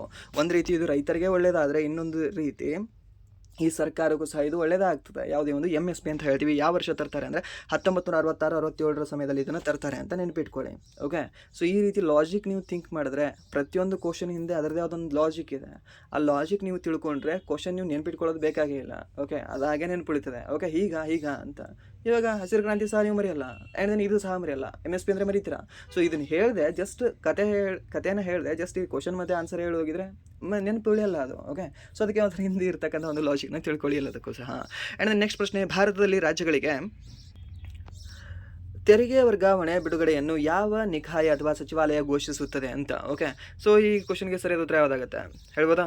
ಯಾವುದಾಗುತ್ತೆ sir? Niti Aayog, Bharat reserve bank, and then ಕೇಂದ್ರೀಯ ಹಣಕಾಸು ಸಚಿವಾಲಯ ಮತ್ತು ಗೃಹ ಸಚಿವಾಲಯ ಅಂತ ಕೊಟ್ಟಿದ್ದಾರೆ. ಸೊ ಇದಕ್ಕೆ ಸರಿಯಾದ ಉತ್ತರ ಯಾವುದಾಗ್ಬೋದು? ಯಾವುದು ಅಂದರೆ ಸರ್ ದ್ಯಾಟ್ ಈಸ್ ಈ ಕೇಂದ್ರ ಹಣಕಾಸು ಸಚಿವಾಲಯ ಅಂತ ಹೇಳ್ತೀವಿ. ಸರ್ ಯಾವುದು ಅಂತ ಹೇಳ್ತೀವಿ? ಒಂದು ಕೇಂದ್ರ ಹಣಕಾಸು ಸಚಿವಾಲಯ ಅಂತ ಹೇಳ್ತೀವಿ. ಇದನ್ನು ಸಹ ನೀವು ನೆನ್ಪಿಟ್ಕೊಳ್ಳಿ. ಏನಿದೆ ಕ್ವಶನ್? ಭಾರತದಲ್ಲಿ ರಾಜ್ಯಗಳಿಗೆ ತೆರಿಗೆ ವರ್ಗಾವಣೆ ಬಿಡುಗಡೆಯನ್ನು ಯಾವ ಸಚಿವಾಲಯ ಘೋಷಿಸುತ್ತದೆ? ಸರ್ನಾ ಯಾವುದು ಅಂದರೆ ಸರ್ ದ್ಯಾಟ್ ಇಸ್ ಒಂದು ಕೇಂದ್ರ ಹಣಕಾಸು ಸಚಿವಾಲಯ ಅಂತ ಹೇಳ್ತೀವಿ. ಆ್ಯಂಡ್ ನಿಮಗೆ ಇನ್ನೊಂದು ಇಲ್ಲಿ ಪ್ರಶ್ನೆ ಕೇಳ್ತಾನೆ, SSCಯಲ್ಲಿ ಜಾಸ್ತಿ ಫೋಕಸ್ ಮಾಡ್ತಾನೆ. ಪ್ರಶ್ನೆ ಏನು ಅಂದರೆ ಫಸ್ಟ್ ಟೈಮ್ MSPಯನ್ನು ಯಾವ ಬೆಳೆಗೆ ನೀಡಲಾಯಿತು ಅಂತ. ಯಾವ ಬೆಳೆಗೆ ನೀಡಲಾಗಿರಬಹುದು? ಎರಡೇ. ಮತ್ತೆ ನೀವು ಗೆಸ್ ಮಾಡಬೇಕಾಗಿರ್ತಕ್ಕಂಥ 50-50 ಇಟ್ಕೊಳ್ಬೇಕಾಗಿರ್ತಕ್ಕಂಥದ್ದು ಎರಡಕ್ಕೆ. ಯಾವುದು ಸರ್? ಒಂದು ಭತ್ತ ಅಂತ ಹೇಳ್ತೀವಿ, ಆ್ಯಂಡ್ ದೆನ್ ಇನ್ನೊಂದು ಗೋಧಿ ಅಂತ ಹೇಳ್ತೀವಿ. ಯಾಕಂದರೆ ಹಸಿರು ಕ್ರಾಂತಿ ಆ ಸಮಯದಲ್ಲಿ ಇವೆರಡಕ್ಕೆ ಆಗಿತ್ತಲ್ವಾ. ಸೊ ಹಾಗಾದರೆ ಇದರಲ್ಲಿ ಯಾವುದಕ್ಕೆ ಫಸ್ಟ್ ಟೈಮ್ MSP ನೀಡಲಾಗ್ತದೆ ಅಂತ ಹೇಳ್ಬೋದಾ? ಏನೇ ಗೆಸ್ ಮಾಡ್ಬೋದಾ? ಯಾರಾದರೂ ಗೆಸ್ ಮಾಡಿ ನೋಡುವ. ಯಾವುದಂದರೆ ಸರ್ ದ್ಯಾಟ್ ಇಸ್ ಒಂದು ಗೋಧಿ ಅಂತ ಹೇಳ್ತೀವಿ, ವೀಟ್ ಅಂತ ಹೇಳ್ತೀವಿ. ಇದನ್ನು ಕೇಳಿದ್ದಾನೆ ನೋಡಿ, SSCಯಲ್ಲಿ ಕೇಳಿದ್ದಾನೆ, RRBಯಲ್ಲಿ ಕೇಳಿದ್ದಾನೆ, ಡಿಫೆನ್ಸ್ ಎಕ್ಸಾಮಲ್ಲಿ ಕೇಳಿದ್ದಾನೆ, and then next I think recent ಆಗಿರ್ತಕ್ಕಂತಹ ಮಹಾರಾಷ್ಟ್ರ ಪೊಲೀಸ್ ಎಕ್ಸಾಮ್ ಏನಾಯ್ತಲ್ವ, ಆ ಎಕ್ಸಾಮಲ್ಲಿ ಕೇಳಿದ್ದಾನೆ ಅನಿಸುತ್ತೆ. ಮಹಾರಾಷ್ಟ್ರದ ಪೊಲೀಸ್ ಎಕ್ಸಾಮ್ ಆಯಿತು ರೀಸೆಂಟಾಗಿ, ಆ ಎಕ್ಸಾಮಲ್ಲಿ ಸಹ ಇದನ್ನು ಕೇಳಿರೋ ಚಾನ್ಸಸ್ ಇದೆ. ಸೊ ಅದಕ್ಕೆ ಇದನ್ನು ನೆನ್ಪಿಟ್ಕೊಳ್ಳಿ, ಇದು ಗೋಧಿ ಅನ್ನೋದು. ಹಾಗಾದರೆ ಇದನ್ನು ತೀರ್ಮಾನ ಮಾಡೋರು ಯಾರು? ಈ ಒಂದು MSP ಓಕೆ ಇಷ್ಟು ಕೊಡಬೇಕು ಮಾಡಬೇಕು ಅಂತ ತೀರ್ಮಾನ ಮಾಡೋರು ಯಾರು ಅಂತ ಅವಾಗ ನೀವು ಹೇಳಬೇಕಾಗಿದೆ ಸರ್. ದ್ಯಾಟ್ ಇಸ್ ಒಂದು ಸಂಸ್ಥೆ ಇದೆ, ಆ ಸಂಸ್ಥೆ ಹೆಸರು CACP ಅಂತ ಹೇಳ್ತೀವಿ. ಏನಿಲ್ಲ ಕ್ಯಾಪ್ ಅಂತ, ಕ್ಯಾಪ್ ಅಲ್ಲ, ಇದರಲ್ಲಿ ಮಧ್ಯೆ ಇನ್ನೊಂದು ಸಿ ಹಾಕೊಂಡ್ಬಿಡಿ, CACP ಆಗಿಬಿಡುತ್ತೆ. ಓಕೆ, ಸೊ ಈ ಒಂದು ಕ್ಯಾಪ್ನ ಸಂಸ್ಥೆ ಯಾವುದು ಸರ್? ಯಾರು ಅಂತಂದರೆ sir that is commission for agriculture cost and price ಅಂತ ಹೇಳ್ತೀವಿ. ಏನಂತ ಹೇಳ್ತೀವಿ? ಈ commission for agriculture cost and price ಅಂತ ಹೇಳ್ತೇವೆ. ಓಕೆ, ಸೊ ಇವರು MSP ಕೊಡೋಕೆ ಬಂದಿಲ್ಲ, ನಮಗೆ ತಲೆ ಮೇಲೆ ಕ್ಯಾಪ್ ಹಾಕಕ್ಕೆ ಬಂದಿದ್ದಾರೆ ಅಂತ ನೆನ್ಪಿಟ್ಕೊಳ್ಳಿ. ಸೊ ಈ ಒಂದು CACP ಈಸಿಯಾಗಿ ನೆನಪುಳಿತದೆ. ಓಕೆ, ಸೊ ನಿಮ್ಗೆ ಗೊತ್ತಾಗುತ್ತೆ. ಆ್ಯಂಡ್ ದೆನ್ ನೆಕ್ಸ್ಟ್ ಕೆಳಗಿನ ಯಾವ ನದಿಗಳು ವಿಶ್ವದ ಅತಿ ದೊಡ್ಡ ಸುಂದರ್ಬನ್ ಡೆಲ್ಟಾವನ್ನು ರೂಪಿಸುತ್ತವೆ ಅಂತ? ಯಾವ್ದು ಸರ್ ಅದು? ಯಾವುದು ಅಂದರೆ ಸರ್ ದ್ಯಾಟ್ ಇಸ್ ಒಂದು ಗಂಗಾ ಮತ್ತು ಬ್ರಹ್ಮಪುತ್ರ ಅಂತ ಹೇಳ್ತೀವಿ. ಯಾವುದು ಅಂತ ಹೇಳ್ತೀವಿ? ಒಂದು ಗಂಗಾ ಮತ್ತು ಬ್ರಹ್ಮಪುತ್ರ ಅಂತ ಹೇಳ್ತೀವಿ. Easy question. ಓಕೆ, ಫಸ್ಟ್ ನಿಮ್ಗೆ ಇನ್ನೊಂದು ಹೇಳ್ತಿದ್ದೇನೆ. ಫಸ್ಟ್ ಒಂದು 3-4 ಶಿಫ್ಟ್ ಏನೈತಲ್ವಾ, ಆ ಶಿಫ್ಟಲ್ಲಿ ಸ್ವಲ್ಪ ಮಾಡ್ರೇಟ್ ಲೆವೆಲಲ್ಲಿ ಇತ್ತು ಕ್ವಶನ್ಗಳು. ಆ್ಯಂಡ್ ದೆನ್ ಸ್ಪೆಷಲಿ ಹೇಳೋದಾದರೆ ಫಸ್ಟ್ ಡೇ ಸೆಕೆಂಡ್ ಶಿಫ್ಟ್ ಏನು ನಡೆದಿತ್ತಲ್ವಾ 27 ಸೆಕೆಂಡ್ ಶಿಫ್ಟ್ ಸ್ವಲ್ಪ ಟಫ್ ಆಗಿತ್ತು. ಕ್ವಶನ್ ಪೇಪರ್ ಟಫ್ ಇತ್ತು ಅದು. ಓಕೆ, ಅವರಿಗೆ ಸ್ವಲ್ಪ ನಾರ್ಮಲೈಸೇಷನ್ ಮಾರ್ಕ್ಸ್ ಸಿಗಬೇಕು ಆ್ಯಕ್ಚುಲಿ. ಆ್ಯಂಡ್ ದೆನ್ ಇವಾಗ ರೀಸೆಂಟಾಗಿ ಏನು ಬರ್ತಿದ್ದಾವಲ್ವಾ, ಇಂದಿನ ಆಗಿರಲಿ ಆ್ಯಂಡ್ ದೆನ್ ಎಸ್ಟರ್ಡೇದಾಗಿರಲಿ ಕ್ವಶನ್ ಪೇಪರ್ ನಿಮಗೆ ಮಾಡ್ರೇಟಲ್ಲಿದೆ, ಇಲ್ಲಾಂದರೆ ಈಸಿಯಲ್ಲೇ ಇದೆ ಕ್ವಶನ್ ಪೇಪರ್. ಓಕೆ, ಸೊ ನೀವು ಅನಲೈಸಿಸ್ ಅದು ಇದು ಅಂತ ಏನೋ ಕೇಳ್ಕೊಂಡು ಮಾಡಿಕೊಂಡು ಟಫ್ ಬರ್ತಿದೆ ಎಕ್ಸಾಮ್ ಹಾಗೆ ಹೀಗೆ ಅಂತ ನೀವು ಥಿಂಕ್ ಮಾಡಬೇಡಿ. GK ಮಾತ್ರ ನಿಮಗೆ ಈಸಿ ಬರ್ತಾ ಇದೆ. ಆ್ಯಂಡ್ ದೆನ್ ಮ್ಯಾಥ್ಸಲ್ಲಿ ಸಹ ನಿಮಗೆ ಏನು ಅಂತಂದರೆ ಕೆಲವೊಂದು ಕಾನ್ಸೆಪ್ಟ್ಗಳ ಮೇಲೆ ನಿಮಗೆ ಫೋಕಸ್ ಮಾಡ್ತಿದ್ದಾನೆ. ಓಕೆ, LCM HCF ಮೇಲೆ ಫಿಕ್ಸ್ ನಿಮಗೆ 2-3 ಕ್ವಶನ್ ಕೇಳ್ತಿದ್ದಾನೆ, ಅದನ್ನು ನೋಡ್ಕೊಳ್ಳಿ. ಆ್ಯಂಡ್ ದೆನ್ ನೆಕ್ಸ್ಟ್ ಈ ಒಂದು ಧೋನಿ ಅದ್ರ ಮೇಲೆ ನಿಮಗೆ ಫಿಕ್ಸ್ 1-2 ಕ್ವಶನ್ ಕೇಳ್ತಿದ್ದಾನೆ. ಓಕೆ, ಅದನ್ನು ಸಹ ನೀವು ನೋಡ್ಕೊಳ್ಳಿ, ಯಾಕಂದರೆ ನಿಮಗೆ ಸೇಮ್ ಕಾನ್ಸೆಪ್ಟ್ ಮೇಲೆ ಫೋಕಸ್ ಮಾಡ್ತಿದ್ದಾನೆ, ಪಾಸ್ ಆಗ್ತೀರಾ ಅಷ್ಟೇ. ಆ್ಯಂಡ್ ದೆನ್ ನೆಕ್ಸ್ಟ್, ಮಾನವ ಅಭಿವೃದ್ಧಿ ಸೂಚ್ಯಂಕವನ್ನು ಲೆಕ್ಕಾಚಾರ ಮಾಡಲು ಎಷ್ಟು ಪ್ರಮುಖ ಆಯಾಮಗಳನ್ನು ಬಳಸಲಾಗ್ತದೆ ಅಂತ? ಓಕೆ, ಸೊ ಎಷ್ಟು ಆಯಾಮಗಳನ್ನು ಬಳಸಲಾಗ್ತದೆ ಹೇಳ್ಬೋದಾ? ಎಷ್ಟು ಬಳಸ್ತಾ ಇರ್ಬೋದು? ಎಷ್ಟು ಅಂದರೆ ಸರ್ 3 ಅಂತ ಹೇಳ್ತೇವೆ. ಸರ್ ಎಷ್ಟು ಅಂತ ಹೇಳ್ತೀವಿ? 3 ಅಂತ ಹೇಳ್ತೇವೆ. ಸೊ ಲಾಸ್ಟ್ ಇಯರ್ SSGDಯಲ್ಲಿ ಕೇಳಿದ್ದಾನೆ, ಈ ವರ್ಷ SSGDಯಲ್ಲಿ ಕೇಳಿದ್ದಾನೆ, ಮುಂದಿನ ವರ್ಷ SSGD ಬಂತು ಅಂದರೆ ಅಲ್ಲಿ ಸಹ ಕೇಳ್ತಾನೆ. ಇದನ್ನು ಮಾತ್ರ ಬಿಡಲ್ಲ SSGD ಅವರು. ಯಾವುದು HDI ಸೂಚ್ಯಂಕದ ಬಗ್ಗೆ ನಿಮಗೆ ರಿಲೇಟೆಡ್ ಆಗಿರ್ತಕ್ಕಂಥ ಪ್ರಶ್ನೆನ. ಓಕೆ, ಸೊ ಇದು HDI ಅಂತಂದರೆ ಏನಂತ ಹೇಳ್ತೀವಿ? ಹ್ಯೂಮನ್ ಡೆವಲಪ್ಮೆಂಟ್ ಇಂಡೆಕ್ಸ್ ಅಂತ ಹೇಳ್ತೀವಿ, ಮಾನವ ಅಭಿವೃದ್ಧಿ ಸೂಚ್ಯಂಕ ಅಂತ ಹೇಳ್ತೀವಿ. ಹಾಗಾದರೆ ಆ 3 ಯಾವುದು ಅಂತ? ಯಾವ್ದು ಆ 3 ಇರಬಹುದು? ಯಾವ್ದು ಅಂದರೆ ಸರ್ ಫಸ್ಟ್ ನಮ್ಮ ಹೆಲ್ತ್ ಅಂತ ಹೇಳ್ತೇವೆ. ಓಕೆ, ಯಾವುದು? ಆರೋಗ್ಯ ಅಂತ ಹೇಳ್ತೇವೆ. ಓಕೆ, ನಮ್ಮ ಒಂದು ಹೆಲ್ತ್ ಅಂತ ಹೇಳ್ತೇವೆ. ಆ್ಯಂಡ್ ದೆನ್ ಸೆಕೆಂಡ್ ಯಾವುದು ಅಂತಂದರೆ ನಮ್ಮ ಜ್ಞಾನ ಅಂತ ಹೇಳ್ತೇವೆ. ಸರ್ ಯಾವುದೇ ಒಂದು ಜ್ಞಾನ. ಆ್ಯಂಡ್ ದೆನ್ ಮೂರನೇದು ಯಾವುದು ಅಂತಂದರೆ ನಮ್ಮ ಸ್ಟ್ಯಾಂಡರ್ಡ್ ಆಫ್ ಲಿವಿಂಗ್ ಅಂತ ಹೇಳ್ತೇವೆ. ಓಕೆ, ಜೀವನದ ಗುಣಮಟ್ಟ ಅಂತ ಹೇಳ್ಬೋದು. ಜೀವನದ ಗುಣಮಟ್ಟ ಅನ್ನೋದು ಈ ಒಂದು 3. ಓಕೆ, ಇಂಗ್ಲೀಷಲ್ಲಿ ಹೇಳೋದಾದರೆ ಲಾಂಗ್ ಆ್ಯಂಡ್ ಹೆಲ್ತಿ ಲೈಫ್ ಅಂತ ಹೇಳ್ಬೋದು, ನಾಲೆಡ್ಜ್ ಅಂತ ಹೇಳ್ಬೋದು, ಆ್ಯಂಡ್ ದೆನ್ ಈ ಒಂದು ಸ್ಟ್ಯಾಂಡರ್ಡ್ ಆಫ್ ಲಿವಿಂಗ್ ಅಂತ ಹೇಳ್ಬೋದು. ಈ ಮೂರನ್ನ ಲೆಕ್ಕಾಚಾರ ಮಾಡಿಕೊಂಡು HDIಯನ್ನು ಬಿಡುಗಡೆ ಮಾಡ್ತಾರೆ. ಓಕೆ, ಸೊ ಯಾರು ಬಿಡುಗಡೆ ಮಾಡ್ತಾರೆ? ಸರಿ, ಒಂದು UNDP ಅವರು ಬಿಡುಗಡೆ ಮಾಡ್ತಾರೆ. ಯಾರು ಅಂತ ಹೇಳ್ತೀವಿ? UNDP ಅಂತ ಹೇಳ್ತೀವಿ. ಹಾಗಾದರೆ UNDPಯ ಫುಲ್ ಫಾರ್ಮ್ ಏನು ಸರ್? ಏನು UNDP full form? United nations development programme ಅಂತ ಹೇಳ್ತೇವೆ. ಓಕೆ, ಇದನ್ನು ಸಹ ನೀವು ನೆನಪಿಟ್ಕೊಳ್ಳಿ, ಇದು ಸಹ ನಿಮಗೆ ಕೇಳೋ ಚಾನ್ಸಸ್ ಇರುತ್ತೆ. ಆ್ಯಂಡ್ ದೆನ್ ನೆಕ್ಸ್ಟ್ ಮತ್ತು HDIಯಲ್ಲಿ ಇದೇನು ರ್ಯಾಂಕ್ ಕೊಡ್ತಾರಲ್ವ, ಆ್ಯಂಡ್ ದೆನ್ ಈ ನಂಬರ್ಗಳು ಮಾರ್ಕ್ ಮಾಡ್ತಾರಲ್ವ. ಇವಾಗ ನಿಮಗೆ SLCಯಲ್ಲಿ ಎಷ್ಟು ಮಾರ್ಕ್ಸ್ ಇತ್ತು ಸರ್? 625 ಎಷ್ಟು ಮಾರ್ಕ್ಸ್ ಇತ್ತು. ಸೊ ಎಷ್ಟು ಕಡಿಮೆ ಇತ್ತು? 0 ಕಡಿಮೆ ಇತ್ತು. ಹಾಗೆ ಇಲ್ಲಿ ಸಹ ಒಂದು ರ್ಯಾಂಕ್ ಸ್ಕೇಲ್ ಇದೆ ಅಲ್ವಾ, ಆ ರ್ಯಾಂಕ್ ಸ್ಕೇಲ್ ನಿಮಗೆ ಎಲ್ಲಿಂದ ಎಲ್ಲಿವರೆಗಿದೆ ಅಂತ ಕೇಳ್ತಾರೆ. ನಿಮಗೆ 0ಯಿಂದ 1ರವರೆಗೆ ನಿಮಗೆ ರ್ಯಾಂಕ್ ಸ್ಕೇಲ್ ಕಂಡುಬರುತ್ತೆ. ಓಕೆ, ಇದು ನಿಮಗೆ ಕೇಳೋ ಚಾನ್ಸಸ್ ಇರುತ್ತೆ. ಸೊ ಅದಕ್ಕೆ ನೆನಪಿಟ್ಕೊಳ್ಳಿ, 0ಯಿಂದ 1 ಅಂತ ಹೇಳ್ತೀವಿ ಯಾವುದೇ ಒಂದು HDIನ ಒಂದು rank scale. And then next ಪ್ರಶ್ನೆ, ಕಪ್ಪು ಕುಳಿಯ ಮೊದಲ ನೈಜ ಚಿತ್ರವು 2019ರಲ್ಲಿ ಬಿಡುಗಡೆ ಆಯಿತು. ಯಾವ ನಕ್ಷತ್ರ ಪುಂಜದ ಕೇಂದ್ರದ್ದಾಗಿತ್ತು ಅಂತ ಕೇಳಿದ್ದಾನೆ. ಯಾವುದು ಈ ಒಂದು ಕಪ್ಪು ಕುಳಿ ಅನ್ನೋದು? ಇಂಗ್ಲೀಷಲ್ಲಿ ನೋಡೋದಾದ್ರೆ ಏನಿದೆ question? The first real image of black hole released in 2019 was of the centre of which galaxy ಅಂತ ಕೇಳಿದ್ದಾನೆ. ಯಾವ ಗ್ಯಾಲಕ್ಸಿದದು ಸೆಂಟರ್ ಆಗಿತ್ತದು ಅಂತ? ಯಾವುದೇ ಒಂದು ಬ್ಲ್ಯಾಕ್ ಹೋಲ್ ಅನ್ನೋದು ಯಾವುದ್ರದ್ದಾಗಿರ್ಬೋದು? ಯಾವುದು ಅಂದರೆ ಸರ್ ದ್ಯಾಟ್ ಈಸ್ ಈ ಒಂದು centre of the M87 Galaxy ಅಂತ ಹೇಳ್ತೀವಿ. ಸರ್ ಯಾವುದೇ ಒಂದು M87 ಗ್ಯಾಲಕ್ಸಿಯ ನಕ್ಷತ್ರ ಪುಂಜದ ಒಂದು ಕೇಂದ್ರವಾಗಿತ್ತು. ಸೊ ಇದರ ಒಂದು ಮೊದಲ ಚಿತ್ರವು 2019ರಲ್ಲಿ ಬಿಡುಗಡೆ ಆಗಿದೆ. ಓಕೆ, ಯಾವುದಂತ ಹೇಳ್ತೀವಿ? M87. ಯಾವ ವರ್ಷ? 2019. ಓಕೆ, ಸೊ ಇದನ್ನು ಸಹ ನೀವು ನೆನಪಿಟ್ಕೊಳ್ಳಿ. ಆ್ಯಂಡ್ ದೆನ್ ನೆಕ್ಸ್ಟ್ ಸೆಕೆಂಡ್ ಒಂದು ನೆನ್ಪಿಟ್ಕೊಳ್ತೀರಾ? ಓಕೆ, ಸೆಕೆಂಡ್ ನಿಮಗೆ ಕೇಳಬಹುದು, ಸೆಕೆಂಡ್ ಯಾವಾಗ ರಿಲೀಸ್ ಮಾಡಿದ್ದಾರೆ ಈ ಒಂದು ರಿಯಲ್ ಇಮೇಜ್ ಅಂತ? ಸೆಕೆಂಡ್ ರಿಲೀಸ್ ಮಾಡಿರೋದು ಈ ಒಂದು 2022ರಲ್ಲಿ. ಯಾವುದ್ರದ್ದು ಅದು? ಈ ಮಿಲ್ಕಿ ವೇ ಸೆಂಟ್ರದ್ದು ಅಂತ ಹೇಳ್ತೀವಿ. ಸರ್ ಯಾವುದೇ ಒಂದು ಮಿಲ್ಕಿ ವೇ ಸೆಂಟ್ರದಾಗಿರ್ತಕ್ಕಂತಹ ಈ ಒಂದು ಸೆಗಟೆರಸ್ ಅಂತ ಹೇಳ್ತೀವಿ. ಸರ್ ಯಾವುದಂತ ಹೇಳ್ತೀವಿ? ಒಂದು ಸೆಗಟೆರಸ್ ಎಂಬಿರ್ತಕ್ಕಂಥ ಒಂದು ಬ್ಲ್ಯಾಕ್ ಹೋಲ್ನ ಒಂದು ಚಿತ್ರವನ್ನು ಬಿಡುಗಡೆ ಮಾಡ್ತಾರೆ. ಓಕೆ, ಇದನ್ನು ಸಹ ನೀವು ನೆನ್ಪಿಟ್ಕೊಳ್ಳಿ. ಆ್ಯಂಡ್ ದೆನ್ ನೆಕ್ಸ್ಟ್ ಪ್ರಶ್ನೆ, ಕೆಳಗಿನವುಗಳಲ್ಲಿ ಯಾರು ಬಂಗಾಳದ ನವಾಬರಾಗಿರಲಿಲ್ಲ ಅಂತ ಕೇಳಿದ್ದಾನೆ. Who among the following was not the nawab of Bengal ಅಂತ ಕೇಳಿದ್ದಾನೆ. ಯಾರು? ಮುರ್ಷದ್ ಕುಲಿ ಖಾನ್ ಅವರು. ಹೌದಾ? ಇವರು ಇರ್ಬೋದಾ ಅಥವಾ ಇರಲ್ವಾ? ಓಕೆ, ಇವರಿದ್ದಾರೆ. ಆ್ಯಂಡ್ ನೆಕ್ಸ್ಟ್ ಒಂದು ಅಲಿವರ್ದಿ ಖಾನ್ ಅಂತ ಕೊಟ್ಟಿದ್ದಾರೆ, ಸಿರಾಜುದ್ದೌಲಾ ಅಂತ ಕೊಟ್ಟಿದ್ದಾರೆ, ಆ್ಯಂಡ್ ಈ ಒಂದು ಔರಂಗಜೇಬ್ ಅಂತ ಕೊಟ್ಟಿದ್ದಾರೆ. ಸೊ ಇದಕ್ಕೆ ಸರಿ ಉತ್ತರ ಯಾವುದಾಗುತ್ತೆ ಸರ್? ಏನು ಸರ್ ಇದು? ಇಷ್ಟು ಈಸಿ ಕ್ವಶನ್ ಇದೆ ಇದು. ಔರಂಗಜೇಬ್ ಅಲ್ವಾ? ಯಾಕಂದರೆ ಔರಂಗಜೇಬ್ ಈ ಮೊಘಲ್ನ ದೊರೆ ಈತ. ಓಕೆ, ಏನಂತ ಹೇಳ್ತೀವಿ? ಮೊಘಲ್ನ ದೊರೆ ಅಂತ ಹೇಳ್ತೀವಿ. ಬಂಗಾಳದ ನವಾಬ ಈತ ಯಾಕೆ ಆಗಕ್ಕೆ ಹೋಗ್ತಾನೆ? ಅಲ್ಲ ಅಲ್ವಾ? ಸೊ ಇಲ್ಲಿ ಮುರ್ಷದ್ ಕುಲಿ ಖಾನ್ ಇದ್ದರು, ಆ್ಯಂಡ್ ದೆನ್ ಅಲಿವರ್ದಿ ಖಾನ್ ಇದ್ದರು, ಆ್ಯಂಡ್ ದೆನ್ ಸಿರಾಜುದ್ದೌಲಾ ಅವರು ಸಹ ಇದ್ದರು, ಆ್ಯಂಡ್ ದೆನ್ ಮುಂದೆ ನಿಮಗೆ ಈ ಖಾಸಿಮ್ ಸಹ ಬರ್ತಾನೆ. ಓಕೆ, ಬಟ್ ಇಲ್ಲಿ ಯಾರು ಅಲ್ಲ ಅಂತಂದರೆ ಸರಿ ಒಂದು ಔರಂಗಜೇಬ್ ಅವರು ಈ ಬಂಗಾಳದ ನವಾಬ ಆಗಿರಲಿಲ್ಲ. ಓಕೆ, ಇದನ್ನು ನೆನ್ಪಿಟ್ಕೊಳ್ಳಿ, ಇದು ಸಹ ನಿಮಗೆ ಕೇಳೋ ಚಾನ್ಸಸ್ ಇರುತ್ತೆ. ಆ್ಯಂಡ್ ದೆನ್ ನೆಕ್ಸ್ಟ್, ಈ ಬಂಗಾಳರ ಮೊದಲ ನವಾಬ ಯಾರು ಅಂತ ನಿಮಗೆ ಕೇಳ್ಬೋದು. ಅವಾಗ ನೀವು ಹೇಳಬೇಕಾಗಿರತಕ್ಕಂಥ ಆನ್ಸರ್ ಯಾವುದು ಸರ್? ಮುರ್ಷದ್ ಕುಲಿ ಖಾನ್ ಅಂತ ಹೇಳ್ತೀವಿ. ಹೆಸರನ್ನ ಏನಂತ ಹೇಳ್ತೀವಿ? ಮುರ್ಷದ್ ಕುಲಿ ಖಾನ್ ಅಂತ ಹೇಳ್ತೀವಿ. ಫಸ್ಟ್ ನವಾಬ್ ಆಫ್ ಬೆಂಗಾಲ್ ಅಂತ ಹೇಳ್ತೀವಿ. ಹೆಸರನ್ನ ಯಾವುದು? ಒಂದು ಫಸ್ಟ್ ನವಾಬ್ ಆಫ್ ಬೆಂಗಾಲ್ ಅಂತ ಹೇಳ್ತೀವಿ. ಹಾಗಾದರೆ ಯಾರು ಬಂಗಾಳದ ನವಾಬ ಆಗಿದ್ದ ಸಮಯದಲ್ಲಿ 1757ರ ಈ ಪ್ಲಾಸಿ ಕದನ ನಡೆಯಿತು ಅಂತ ಕೇಳುತ್ತೆ ನಿಮಗೆ. ಅವಾಗ ನೀವು ಹೇಳಬೇಕಾಗಿರ್ತಕ್ಕಂಥ ಆನ್ಸರ್ ಯಾವುದು? ಸರಿ, ಒಂದು ಸಿರಾಜುದ್ದೌಲಾರು ಅಂತ ಹೇಳ್ತೇವೆ. ಸೊ ಇವರನ್ನು ಸಹ ನೀವು ನೆನ್ಪಿಟ್ಕೊಳ್ಳಿ, ಇವರನ್ನು ಸಹ ನಿಮಗೆ ಕೇಳೋ ಚಾನ್ಸಸ್ ಇರುತ್ತೆ. ಆ್ಯಂಡ್ ದೆನ್ ನೆಕ್ಸ್ಟ್, ಈ ಅಲಿವರ್ದಿ ಖಾನ್ ಇವರು ಯಾವ ಸಮಯದಲ್ಲಿ ಇವರು ಬಂಗಾಳದ ನವಾಬ ಆಗಿದ್ರು? ಸರ್, ಇವರು ಮುರ್ಷದ್ ಕುಲಿ ಖಾನ್ ಅವರು ಏನಿದಾರಲ್ವ, ಇವರು 1717ರಿಂದ 1727ರವರೆಗೆ 10 ವರ್ಷ ಇವರು ಆಡಳಿತ ಮಾಡ್ತಾರೆ. ಆ್ಯಂಡ್ ಈ ಅಲಿವರ್ದಿ ಖಾನ್ ಬರೋದು ಯಾವಾಗ ಅಂದರೆ 1740ರಿಂದ 1756 ಅಂತ ಹೇಳ್ತೀವಿ. ಸೊ ಈ ಅಲಿವರ್ದಿ ಖಾನನ ಮಗ ಯಾರು ಅಂದರೆ ಸಿರಾಜುದ್ದೌಲಾ.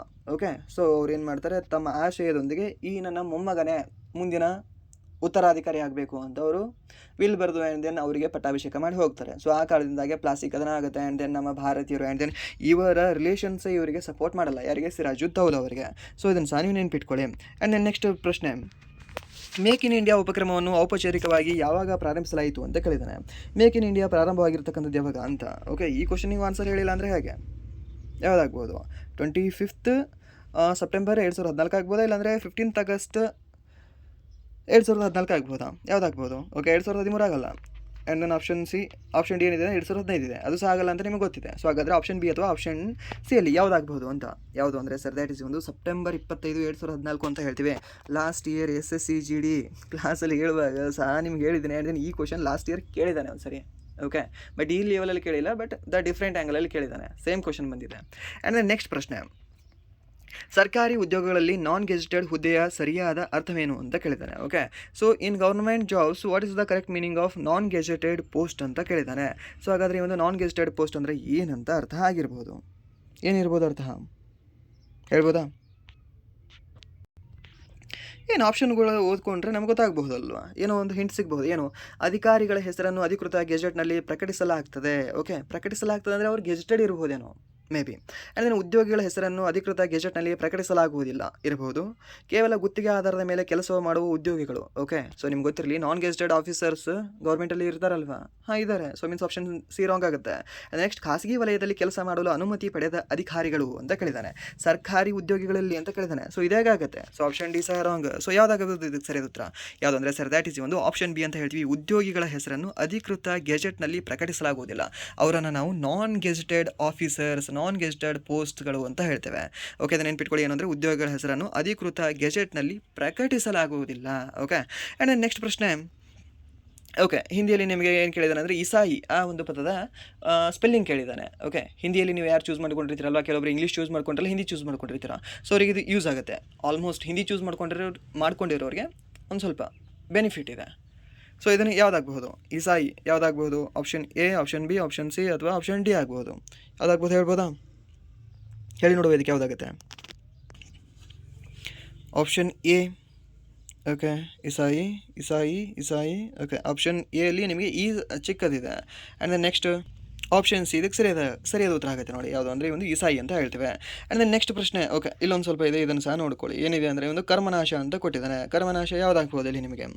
ಕರ್ಮನಾಶ ನಾವು ಕನ್ನಡದಲ್ಲಿ ಓದಿದ್ರೆ ನಾವು ಹೇಳ್ಬೋದು, ಇಲ್ಲಿ ಇಂಗ್ಲೀಷ್ ಆಗಿ, ಇಲ್ಲಿ ನಿಮಗೆ ಹಿಂದಿಯಲ್ಲಿ ಕೊಟ್ಟಿರ್ತಾನಲ್ಲಿ. ಓಕೆ, ಸೊ ಯಾವುದಾಗುತ್ತೆ ಇಲ್ಲಿ ಕರ್ಮನಾಶ? ಯಾವುದಂದರೆ ಸರ್, ದ್ಯಾಟ್ ಇಸ್ ಇಲ್ಲಿ ಸಹ ಆಪ್ಷನ್ ಸಿ ಅಂತ ಹೇಳ್ತೀವಿ, ಕರ್ಮನಾಶ ಅಂತ ಹೇಳ್ತೇವೆ. ಓಕೆ, ಸೊ ಇಲ್ಲಿ ಸೆಕೆಂಡ್ ಆಗೋದಿಲ್ಲ, ಯಾಕಂದರೆ ನಾಸ ಅಂತ ಇದೆ. ಓಕೆ, ಸೊ ಇದೆ. ಸೊ ಇದಾಗಲ್ಲ, ಇಲ್ಲಿ ರದು ಇದು ಇಲ್ಲ, ಅರ್ಕಾವಳಿ ಇಲ್ಲ, ಒತ್ತಿಲ್ಲ. ಆ್ಯಂಡ್ ನೆಕ್ಸ್ಟ್ ಇಲ್ಲಿ ಸಹ ಇಲ್ಲ, ಕರಮನಾಶ ಅಂತ ಇದೆ. ಸೊ ಇದಕ್ಕೆ ಸರಿಯಾದ ಉತ್ತರ ಯಾವುದಾಗುತ್ತೆ? ಆಪ್ಷನ್ ಸಿ ಆಗುತ್ತೆ. ಆ್ಯಂಡ್ ನೆಕ್ಸ್ಟ್ ಪ್ರಶ್ನೆ, ಹಿಮಾಲಯವು ಭಾರತದ ಯಾವ ಭೌಗೋಳಿಕ ಭಾಗದಲ್ಲಿದೆ ಅಂತ ಕೇಳಿದ್ದಾನೆ. ಯಾವ ಭೌಗೋಳಿಕ ಭಾಗದಲ್ಲಿದೆ? ದಕ್ಷಿಣ ಭಾರತದಲ್ಲಿದೆ. ಹಿಮಾಲಯ ನಮ್ಮ ದಕ್ಷಿಣ ಭಾರತದಲ್ಲಿ ಯಾವಾಗ ಬರೋಕ್ಕೆ ಸ್ಟಾರ್ಟ್ ಆಯಿತು? ಇಲ್ಲ. ಪಶ್ಚಿಮ ಕರಾವಳಿಯಲ್ಲಿದೆ? ಇಲ್ಲ. ಪೂರ್ವ ಕರಾವಳಿಯಲ್ಲಿದೆ? ಅಲ್ಲೂ ಸಹ ಇಲ್ಲ. ಎಲ್ಲಿದೆ ಅಂತಂದರೆ ನಮ್ಮ ಒಂದು ಉತ್ತರ ಭಾಗದಲ್ಲಿ ನಿಮಗೆ ಈ ಒಂದು ಹಿಮಾಲಯ ಕಂಡುಬರುತ್ತೆ. ಓಕೆ, ಪಶ್ಚಿಮ ಭಾಗದಲ್ಲಿ ಪಶ್ಚಿಮ ಘಟ್ಟಗಳಿದ್ದಾವೆ, ಪೂರ್ವ ಭಾಗದಲ್ಲಿ ಪೂರ್ವ ಘಟ್ಟಗಳಿದ್ದಾವೆ, ಸೆಂಟ್ರಲಲ್ಲಿ ನಿಮಗೆ ಈ ಮೈಕಲ್ ಶ್ರೇಣಿ, ಸಾತ್ಪುರ ಶ್ರೇಣಿ, ಹಾಗೆ ಈ ಒಂದು ದೂಗ್ಪರ ಬೆಟ್ಟಗಳು ಸಹ ನಿಮಗೆ ಕಂಡು ಬರ್ತವೆ. ಓಕೆ, ಇದನ್ನು ಸಹ ನೀವು ನೆನ್ಪಿಟ್ಕೊಳ್ಳಿ. ಆ್ಯಂಡ್ ನೆಕ್ಸ್ಟ್, ಈ ಒಂದು ವಾಯುವ್ಯ ದಿಕ್ಕಿನಲ್ಲಿ ಎಲ್ಲಿ ಕಂಡು ಬರ್ಬೋದು ನಿಮಗೆ? ಈ ಒಂದು ಅರಾವಳಿ ಪರ್ವತಗಳು ಕಂಡು ಬರ್ತವೆ ಅಂತ ಹೇಳ್ತೇವೆ. ಸೊ ಅದನ್ನು ಸಹ ನೀವು ನೆನ್ಪಿಟ್ಕೊಳ್ಳಿ. ಆ್ಯಂಡ್ ನೆಕ್ಸ್ಟ್ ಪ್ರಶ್ನೆ, ಹಿಮಾಲಯದ ಪರ್ವತ ಶ್ರೇಣಿಯ ಅಗಲವು ಯಾವ ಪ್ರದೇಶದಲ್ಲಿ ಹೆಚ್ಚಿದೆ ಅಂತ ಕೇಳಿದ್ದೇನೆ. ಪೂರ್ವ ಹಿಮಾಲಯ, ಪಶ್ಚಿಮ ಹಿಮಾಲಯ, ನೇಪಾಳ ಹಿಮಾಲಯ ಮತ್ತು ಅಸ್ಸಾಂ ಹಿಮಾಲಯ ಅಂತ ಕೊಟ್ಟಿದ್ದಾರೆ. ಸೊ ಇದಕ್ಕೆ ಸರಿಯಾದ ಉತ್ತರ ಯಾವುದಾಗುತ್ತೆ ಹೇಳ್ಬೋದಾ? ಯಾವುದಾಗ್ಬೋದು? ಎಲ್ಲಿ ಅತಿ ಅಗಲವಾಗಿದೆ ಈ ಒಂದು ಹಿಮಾಲಯ ಪರ್ವತ ಶ್ರೇಣಿ ಅನ್ನೋದು. ಎಲ್ಲಿ ಅಗಲವಾಗಿರಬಹುದು? ಎಲ್ಲಿ ಅಂದರೆ ಸರ್ ದ್ಯಾಟ್ ಈಸ್ ಇನ್ ಈ ಒಂದು ನಾರ್ತ್ ಅಂತ ಹೇಳ್ತೇವೆ. ಹೆಸರನ್ನ ಎಲ್ಲಿ ಅಂತಂದರೆ ನಾರ್ತ್ ಅಂತೆ, ವೆಸ್ಟರ್ನಲ್ಲಿ. ಓಕೆ, ಸೊ ಎಲ್ಲಿ ಅಂದರೆ ಒಂದು ಪಶ್ಚಿಮ ಹಿಮಾಲಯ ಅಂತ ಹೇಳ್ತೇವೆ ಹೆಸರನ್ನ. ಎಲ್ಲಿ ಅಂತಂದರೆ ಇಲ್ಲಿ ಅಗಲವಾಗಿರ್ತಾ ಮುಂದೆ ಏನಾಗ್ತದೆ ಅಂದರೆ ಹೀಗೆ ಹೋಗಿದೆ ಯಾವುದು ನಮ್ಮ ಹಿಮಾಲಯ. ಸೊ ಮೀನ್ಸ್ ಇದು ಇಲ್ಲಿ ಪೂರ್ವಕ್ಕೆ ಅಗಲವಾಗಿದೆಯಾ? ಇಲ್ಲ. ಪಶ್ಚಿಮಕ್ಕೆ ಅಗಲವಾಗಿದೆಯಾ? ಹೌದು. ಸೊ ಪಶ್ಚಿಮಕ್ಕೆ ಅತಿ ಅಗಲವಾಗಿದೆ ಯಾವುದು ನಮ್ಮ ಹಿಮಾಲಯ ಅಂತ ಹೇಳ್ತೀವಿ. ಸೊ ಇದಕ್ಕೆ ಸರಿಯಾದ ಉತ್ತರ ಯಾವ್ದಾಗುತ್ತೆ ಅಂದರೆ ಆಪ್ಷನ್ ಬಿ ಇದಕ್ಕೆ ಸರಿಯಾದ ಉತ್ತರ ಆಗುತ್ತೆ. ಆ್ಯಂಡ್ ದೆನ್ ಅಗಲ ಎಲ್ಲಿ ಕಡಿಮೆ ಇದೆ ಅಂತ ನಿಮಗೆ ಕೇಳ್ಬೋದು. ಅವಾಗ ನೀವು ಹೇಳಬೇಕಾಗಿರ್ತಕ್ಕಂಥದ್ದು ಪೂರ್ವ ಹಿಮಾಲಯದಲ್ಲಿ ನಿಮಗೆ ಅಗಲ ಕಡಿಮೆ ಇರುತ್ತೆ. ಓಕೆ, ಸೊ ಇದು ಸಹ ನಿಮಗೆ ಗೊತ್ತಿರಲಿ. ಆ್ಯಂಡ್ ದೆನ್ ನೆಕ್ಸ್ಟ್ ನೀವು ಮತ್ತೆ ಇಲ್ಲಿ ಹಿಮಾಲಯದ ಬಗ್ಗೆ ಏನು ಕೇಳ್ಬೋದು ನಿಮಗೆ ಪ್ರಶ್ನೆ? ಟೋಟಲಿ ಆ ಅಗಲ ಎಷ್ಟು ಕಿಲೋಮೀಟರ್ ಉದ್ದ ಇದೆ ಅಂತ ಕೇಳಬಹುದು ನಿಮಗೆ. ಸರಿನಾ? ಅಗಲ ಎಷ್ಟಿದೆ ಅಂತಂದರೆ ಇಲ್ಲಿ ಪಶ್ಚಿಮದಲ್ಲಿ 400 ಕಿಲೋಮೀಟರ್ ಅಪ್ರಾಕ್ಸಿಮೇಟ್ಲಿ. ಓಕೆ, ಸೊ ಎಷ್ಟಂದರೆ 400 ಕಿಲೋಮೀಟರ್ ಉದ್ದ ಇದೆ ಅಂತ ನಾವು ಹೇಳ್ತೇವೆ. ಸೊ ಇದನ್ನು ಸಹ ನೀವು ನೆನ್ಪಿಟ್ಕೊಳ್ಳಿ. ಹಾಗಾದರೆ ಈ ಒಂದು ವೆಸ್ಟರ್ನ್ ಹಿಮಾಲಯ ಒಂದು ಪಶ್ಚಿಮ ಹಿಮಾಲಯ ಅಂತ ಹೇಳಿದ್ವಲ್ವಾ? ಸೊ ಇದು ಯಾವ್ಯಾವ ರಾಜ್ಯದಲ್ಲಿ ಹರಡಿಕೊಂಡಿದೆ? ಯಾವ್ಯಾವ ರಾಜ್ಯ ಅಂದರೆ ಸರಿ ಒಂದು ಕಾಶ್ಮೀರದಲ್ಲಿ, ಹಾಗೆ ಈ ಒಂದು ಹಿಮಾಚಲ ಪ್ರದೇಶದಲ್ಲಿ ಮತ್ತು ಪಂಜಾಬಿನ ಕೆಲವು ಭಾಗಗಳಲ್ಲಿ ಇದು ಹರಡಿಕೊಂಡಿದೆ ಅಂತ ಹೇಳ್ತೇವೆ. ಸೊ ಇದನ್ನು ಸಹ ನೀವು ನೆನ್ಪಿಟ್ಕೊಳ್ಳಿ. ಆ್ಯಂಡ್ ನೆಕ್ಸ್ಟ್ ಇಂಪಾರ್ಟೆಂಟ್ ರೇಂಜ್ಗಳು ಬರ್ತವೆ, ಪರ್ವತ ಶ್ರೇಣಿಗಳು ಅಂತ ಹೇಳ್ತೀವಿ. ಯಾವ್ದಾವ್ದು ಪರ್ವತ ಶ್ರೇಣಿ? ಹಿಮಾಲಯ ಪರ್ವತ ಶ್ರೇಣಿ ಇತ್ತು. ಆ್ಯಂಡ್ ದೆನ್ ನೆಕ್ಸ್ಟ್ ಈ ಒಂದು ಕಾರಾಕೋರಂ ಪರ್ವತ ಶ್ರೇಣಿ ಅಂತ ಹೇಳ್ತೀವಿ. ಸೊ ಇದನ್ನು ನೆನ್ಪಿಟ್ಕೊಳ್ಳಿ. ಆ್ಯಂಡ್ ದೆನ್ ಪೀರ್ ಪಂಜಾಲ್ ಮತ್ತು ಒಂದು ಜಾಸ್ಕರ್ ಪರ್ವತ ಶ್ರೇಣಿ ಅಂತ ಹೇಳ್ತೇವೆ. ಸೊ ಇದನ್ನು ಸಹ ನೀವು ನೆನ್ಪಿಟ್ಕೊಳ್ಳಿ. ಆ್ಯಂಡ್ ದೆನ್ ನೆಕ್ಸ್ಟ್ ಅಲ್ಲಿ ಹಾಗಾದರೆ ಸರಿ ಇದು 400 ಕಿಲೋಮೀಟರ್ ಇಲ್ಲಿತ್ತಲ್ವಾ? ಹಾಗಾದರೆ ಇಲ್ಲಿ ಪೂರ್ವಕ್ಕೆ ಕಡಿಮೆ ಇದೆ ಅಂತ ಹೇಳಿದ್ರಲ್ವ? ಅಲ್ಲಿ ಎಷ್ಟಿರ್ಬೋದು? ಅಲ್ಲಿ 150 ಕಿಲೋಮೀಟರ್ ಇದೆ. ಓಕೆ, ಎಷ್ಟಿದೆ? 150 ಕಿಲೋಮೀಟರ್ ಇದೆ. ಮೀನ್ಸ್ ಕಡಿಮೆ ಆಗ್ತಾ ಬರುತ್ತಲ್ವಾ? ಕಡಿಮೆ ಆಗ್ತಾ ಬರ್ತಿದೆಯಲ್ವಾ? ಈಗ ನೆನ್ಪಿಟ್ಕೊಳ್ಳಿ. ಈ ರೀತಿ ನೆನ್ಪಿಟ್ಕೊಳ್ಳಿ, ಈಸಿಯಾಗಿ ನೆನ್ಪಿಡ್ತದೆ. ಇಲ್ಲಿ 400 ಕಿಲೋಮೀಟರ್ ನಿಮಗೆ, ಆ್ಯಂಡ್ ಇಲ್ಲಿ 150 kilometre as per NCERT syllabus. And next ಪ್ರಶ್ನೆ, ಡ್ರೋನ್ ಸ್ವಾರ್ಮ್ ಬೆದರಿಕೆಗಳನ್ನು ಎದುರಿಸಲು ಅಭಿವೃದ್ಧಿಪಡಿಸಿದ ಭಾರತದ ಮೊದಲ ಸ್ವದೇಶಿ ಮೈಕ್ರೋ ಕ್ಷಿಪಣಿಯ ಹೆಸರೇನು ಅಂತ ಕೇಳಿದ್ದಾನೆ. ಸೊ ಇದನ್ನು ಕರೆಂಟ್ ಅಫೇರ್ಸಲ್ಲಿ ನೋಡಿಲ್ವಾ? ಇದನ್ನು ಇದೇ ಸೇಮ್ ಕ್ವಶನ್ SSC MTS ಎಕ್ಸಾಮಲ್ಲಿ ಬಂದಿತ್ತು. ಸೇಮ್ ಕ್ವಶನ್ ಬಂದಿತ್ತು. ಓಕೆ, ಸೊ ಇಲ್ಲಿ ಯಾವುದಾಗುತ್ತೆ? ಪ್ರಳಯ ಆಗುತ್ತೆ, ಭಾರ್ಗವಾಸ್ತ್ರ, ಆ್ಯಂಡ್ ದೆನ್ ಅಗ್ನಿ ವಿ ಮೀನ್ಸ್ ಅಗ್ನಿ 5, ಆ್ಯಂಡ್ ದೆನ್ ನೆಕ್ಸ್ಟ್ ಒಂದು ಆಕಾಶ ಅಂತ ಕೊಟ್ಟಿದ್ದಾರೆ. ಸೊ ಇದಕ್ಕೆ ಸರಿಯಾದ ಉತ್ತರ ಯಾವುದಾಗುತ್ತೆ? ಯಾವುದಂದರೆ ಸರ್ ದ್ಯಾಟ್ ಈಸ್ ಒಂದು ಭಾರ್ಗವಾಸ್ತ್ರ. ಓಕೆ, ಭಾರ್ಗವಾಸ್ತ್ರ ಯಾವುದಂದರೆ ಸರ್ ಇದು ಡ್ರೋನ್ಗಳ ಕ್ಷಿಪಣಿಗಳನ್ನು ಬೆದರಿಕೆಗಳನ್ನು ತಡೆದೊಡ್ಡೋಕಿರ್ತಕ್ಕಂಥ ಒಂದು ಮೈಕ್ರೋ ಕ್ಷಿಪಣಿ ವ್ಯವಸ್ಥೆ ಆಗಿದೆ. ಯಾವುದೋ ಒಂದು ಭಾರ್ಗವಾಸ್ತ್ರ ಅಂತ ಹೇಳ್ತೀವಿ. ಸೊ ಇದನ್ನು ಕರೆಂಟ್ ಅಫೇರ್ಸಲ್ಲಿ ಕನಿಷ್ಠ ಅಂದರೆ ಒಂದು 10 ಬಾರಿ ಹೇಳಿದ್ದೀನಿ ನಾನೇ. ಓಕೆ, ಇದನ್ನು ಕ್ಲಾಸ್ ಕೇಳಿ ಸಹ ರಾಂಗ್ ಮಾಡಿದರೆ ಭಾಳ ಕೆಟ್ಟದ್ದಿದು. ಓಕೆ, ಸೊ ರಾಂಗ್ ಮಾಡೋಕ್ಕೆ ಹೋಗಬೇಡಿ. ನೆಕ್ಸ್ಟ್ ಮತ್ತೆ ರಿಪೀಟ್ ಆಗುತ್ತೆ ಈ ಕ್ವಶನ್, ಬಿಕಾಸ್ ಯಾಕಂದರೆ ಭಾಳ ಇಂಪಾರ್ಟೆಂಟ್ ಇದೆ ಕ್ವಶನ್. ಆಲ್ರೆಡಿ SSC MTS ಅಲ್ಲಿ ಕೇಳಿದ್ದಾನೆ, ಆ್ಯಂಡ್ ದೆನ್ ಡೆಲ್ಲಿ ಪೊಲೀಸಲ್ಲಿ ಕೇಳಿದ್ದಾನೆ. Delhi police I think head constable ಕೇಳಿದ್ದಾನೆ ಅನಿಸುತ್ತೆ. ಓಕೆ, ಕೇಳಿದ್ದಾನೆ ಇದನ್ನು. ಇದು 3ನೇ ಟೈಮ್ ನೋಡಿ ಈ ಕ್ವಶನ್ ರಿಪೀಟ್ ಆಗ್ತಿರೋದು. ಎಕ್ಸಾಕ್ಟ್ ಕ್ವಶನ್ ಸೇಮ್ ಹೀಗೆ ಪ್ರಿಪೇರ್ ಆಗುತ್ತೆ. ಆ್ಯಂಡ್ ದೆನ್ ಆಪ್ಷನ್ ಸಹ ಹೀಗೆ ಕೊಡ್ತಾನೆ. ಜಸ್ಟ್ ಭಾರ್ಗವಾಸ್ತ್ರ ಇದೆಯಾ? Drone Bhargavastra, drone Bhargava, drone Bhargava, ಹೀಗೆ ನೆನ್ಪಿಟ್ಕೊಳ್ಳಿ, ಈಸಿಯಾಗಿ ನೆನಪಿಡ್ತದೆ. ಆ್ಯಂಡ್ ದೆನ್ ನೆಕ್ಸ್ಟ್ ಪ್ರಶ್ನೆ, ಭಾರತೀಯ ಸಂವಿಧಾನದ ಯಾವ ಅನುಚ್ಛೇದದ ಅಡಿಯಲ್ಲಿ ರಾಷ್ಟ್ರಪತಿಗಳು ಹಣಕಾಸು ತುರ್ತು ಪರಿಸ್ಥಿತಿಯನ್ನು ಘೋಷಿಸಬಹುದು ಅಂತ? ಸರಿನಾ? ಸೊ ಯಾವ್ದು ಸರ್ ಇದು? ಕ್ಲಾಸಲ್ಲಿ ಹೇಳಿಲ್ವಾ ನಿಮಗೆ? 4-5 ಅನಾಲಿಸಿಸ್ ಕ್ಲಾಸ್ಗಳಲ್ಲಿ ನಿಮಗೆ ಇದೇ ಹೇಳ್ತಾ ಬಂದಿದ್ದೀನಿ. ತುರ್ತು ಪರಿಸ್ಥಿತಿಯ ಮೇಲೆ ಕ್ವಶನ್ನ ಕೇಳ್ತಾ ಇದ್ದಾನೆ, ನೋಡ್ಕೊಳ್ಳಿ ಅಂತ. 352. ಓಕೆ, ಇಲ್ಲೇ ಬರ್ತಿದೆ ಅಲ್ಲ, 352 ರಾಷ್ಟ್ರೀಯ ತುರ್ತು ಪರಿಸ್ಥಿತಿ ಅಂತ ಹೇಳ್ತೀವಿ. 356 ಇದನ್ನು ನಾವು ರಾಜ್ಯ ತುರ್ತು ಪರಿಸ್ಥಿತಿ ಅಂತ ಹೇಳ್ತೀವಿ. ಹಾಗೆ 360 ನಾವು ಆರ್ಥಿಕ ತುರ್ತು ಪರಿಸ್ಥಿತಿ ಅಂತ ಹೇಳ್ತೀವಿ. ಆರ್ಥಿಕ ಮೀನ್ಸ್ ಏನು? ನನ್ನ ಹತ್ರದೇ ಹಣಕಾಸೇ ಅಲ್ವಾ? ಸೊ ಮೀನ್ಸ್ ಹಣಕಾಸು ತುರ್ತು ಪರಿಸ್ಥಿತಿ, ಆರ್ಥಿಕ ತುರ್ತು ಪರಿಸ್ಥಿತಿ. ಸೊ ಆಪ್ಷನ್ ಸಿ ಇದಕ್ಕೆ ಸರಿಯಾದ ಉತ್ತರ ಆಗುತ್ತೆ. ಹಾಗಾದರೆ 368 ಅಂತ ಹೇಳುತ್ತೆ, ತಿದ್ದುಪಡಿಯ ಬಗ್ಗೆ ಹೇಳುತ್ತೆ. ನಮ್ಮ ಸಂವಿಧಾನದ ತಿದ್ದುಪಡಿಯ ಬಗ್ಗೆ ಹೇಳ್ತಕ್ಕಂತಹ ಒಂದು ವಿಧಿ ಯಾವುದು ಅಂದರೆ ಸರ್ ದ್ಯಾಟ್ ಇಸ್ ಒಂದು 368ನೇ ವಿಧಿ. So easy question, easy answer, ಏನಿಲ್ಲ. ಈ 3 ಆರ್ಟಿಕಲ್ ನೆನಪಿಟ್ಕೊಳ್ಳಿ, ಈಸಿಯಾಗಿ ಒಂದು ಕ್ವಶನ್ ಬರುತ್ತೆ. ಆ್ಯಂಡ್ ದೆನ್ 2 ಮಾರ್ಕ್ಸ್ ನಿಮಗೆ ಬೋನಸಲ್ಲಿ ಫ್ರೀ ಹಿಟ್ಟಾಗಿ ಸಿಗುತ್ತೆ. ಆ್ಯಂಡ್ ದೆನ್ ನೆಕ್ಸ್ಟ್ ಪ್ರಶ್ನೆ, ICC ಪುರುಷರ ODI ವಿಶ್ವಕಪ್ 2023ರಲ್ಲಿ ಪ್ಲೇಯರ್ ಆಫ್ ದ ಟೂರ್ನಮೆಂಟ್ ಆಗಿ ಯಾರನ್ನು ಹೆಸರಿಸಲಾಯಿತು ಅಂತ? ಮರೆಯೋಕ್ಕಾಗುತ್ತಾ ಇದನ್ನು? ಯಾವಾಗ? November 16. ನೆನಪಿದೆ ಅಲ್ವಾ ಡೇಟ್ ನಿಮಗೆ? ಓಕೆ, ನೆನಪಿದೆ. ಸೊ ಹಾಗಾದರೆ ಒಂದು ಪ್ಲೇಯರ್ ಆಫ್ ದ ಟೂರ್ನಮೆಂಟ್ ಅಂತ ಯಾರಿಗೆ ನೀಡಲಾಗಿತ್ತು ಹೇಳ್ಬೋದಾ? ಹೇಳಿ ನೋಡುವ, ಯಾರಾಗಿರ್ತಾರೆ ಅವರು? ಗೆಸ್ ಮಾಡಿ, ಒಂದು 10 ಸೆಕೆಂಡ್ ತೊಗೊಳ್ಳಿ ನಿಮ್ಮ ಟೈಮ್. ಬಟ್ ಕರೆಕ್ಟ್ ಮಾಡ್ಬೇಕು ನೀವು ಆನ್ಸರ್. ಯಾರು ಸರ್ ಇವರು?